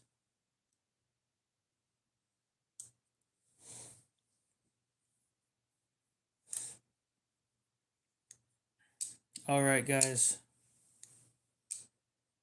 I'm gonna go do something else before bed. That sucks. Hopefully the laws change. Hopefully you guys have a great rest of your night, day, morning, whatever it is. And we'll see you in the next one. Yes, I'm sure I want to stop streaming.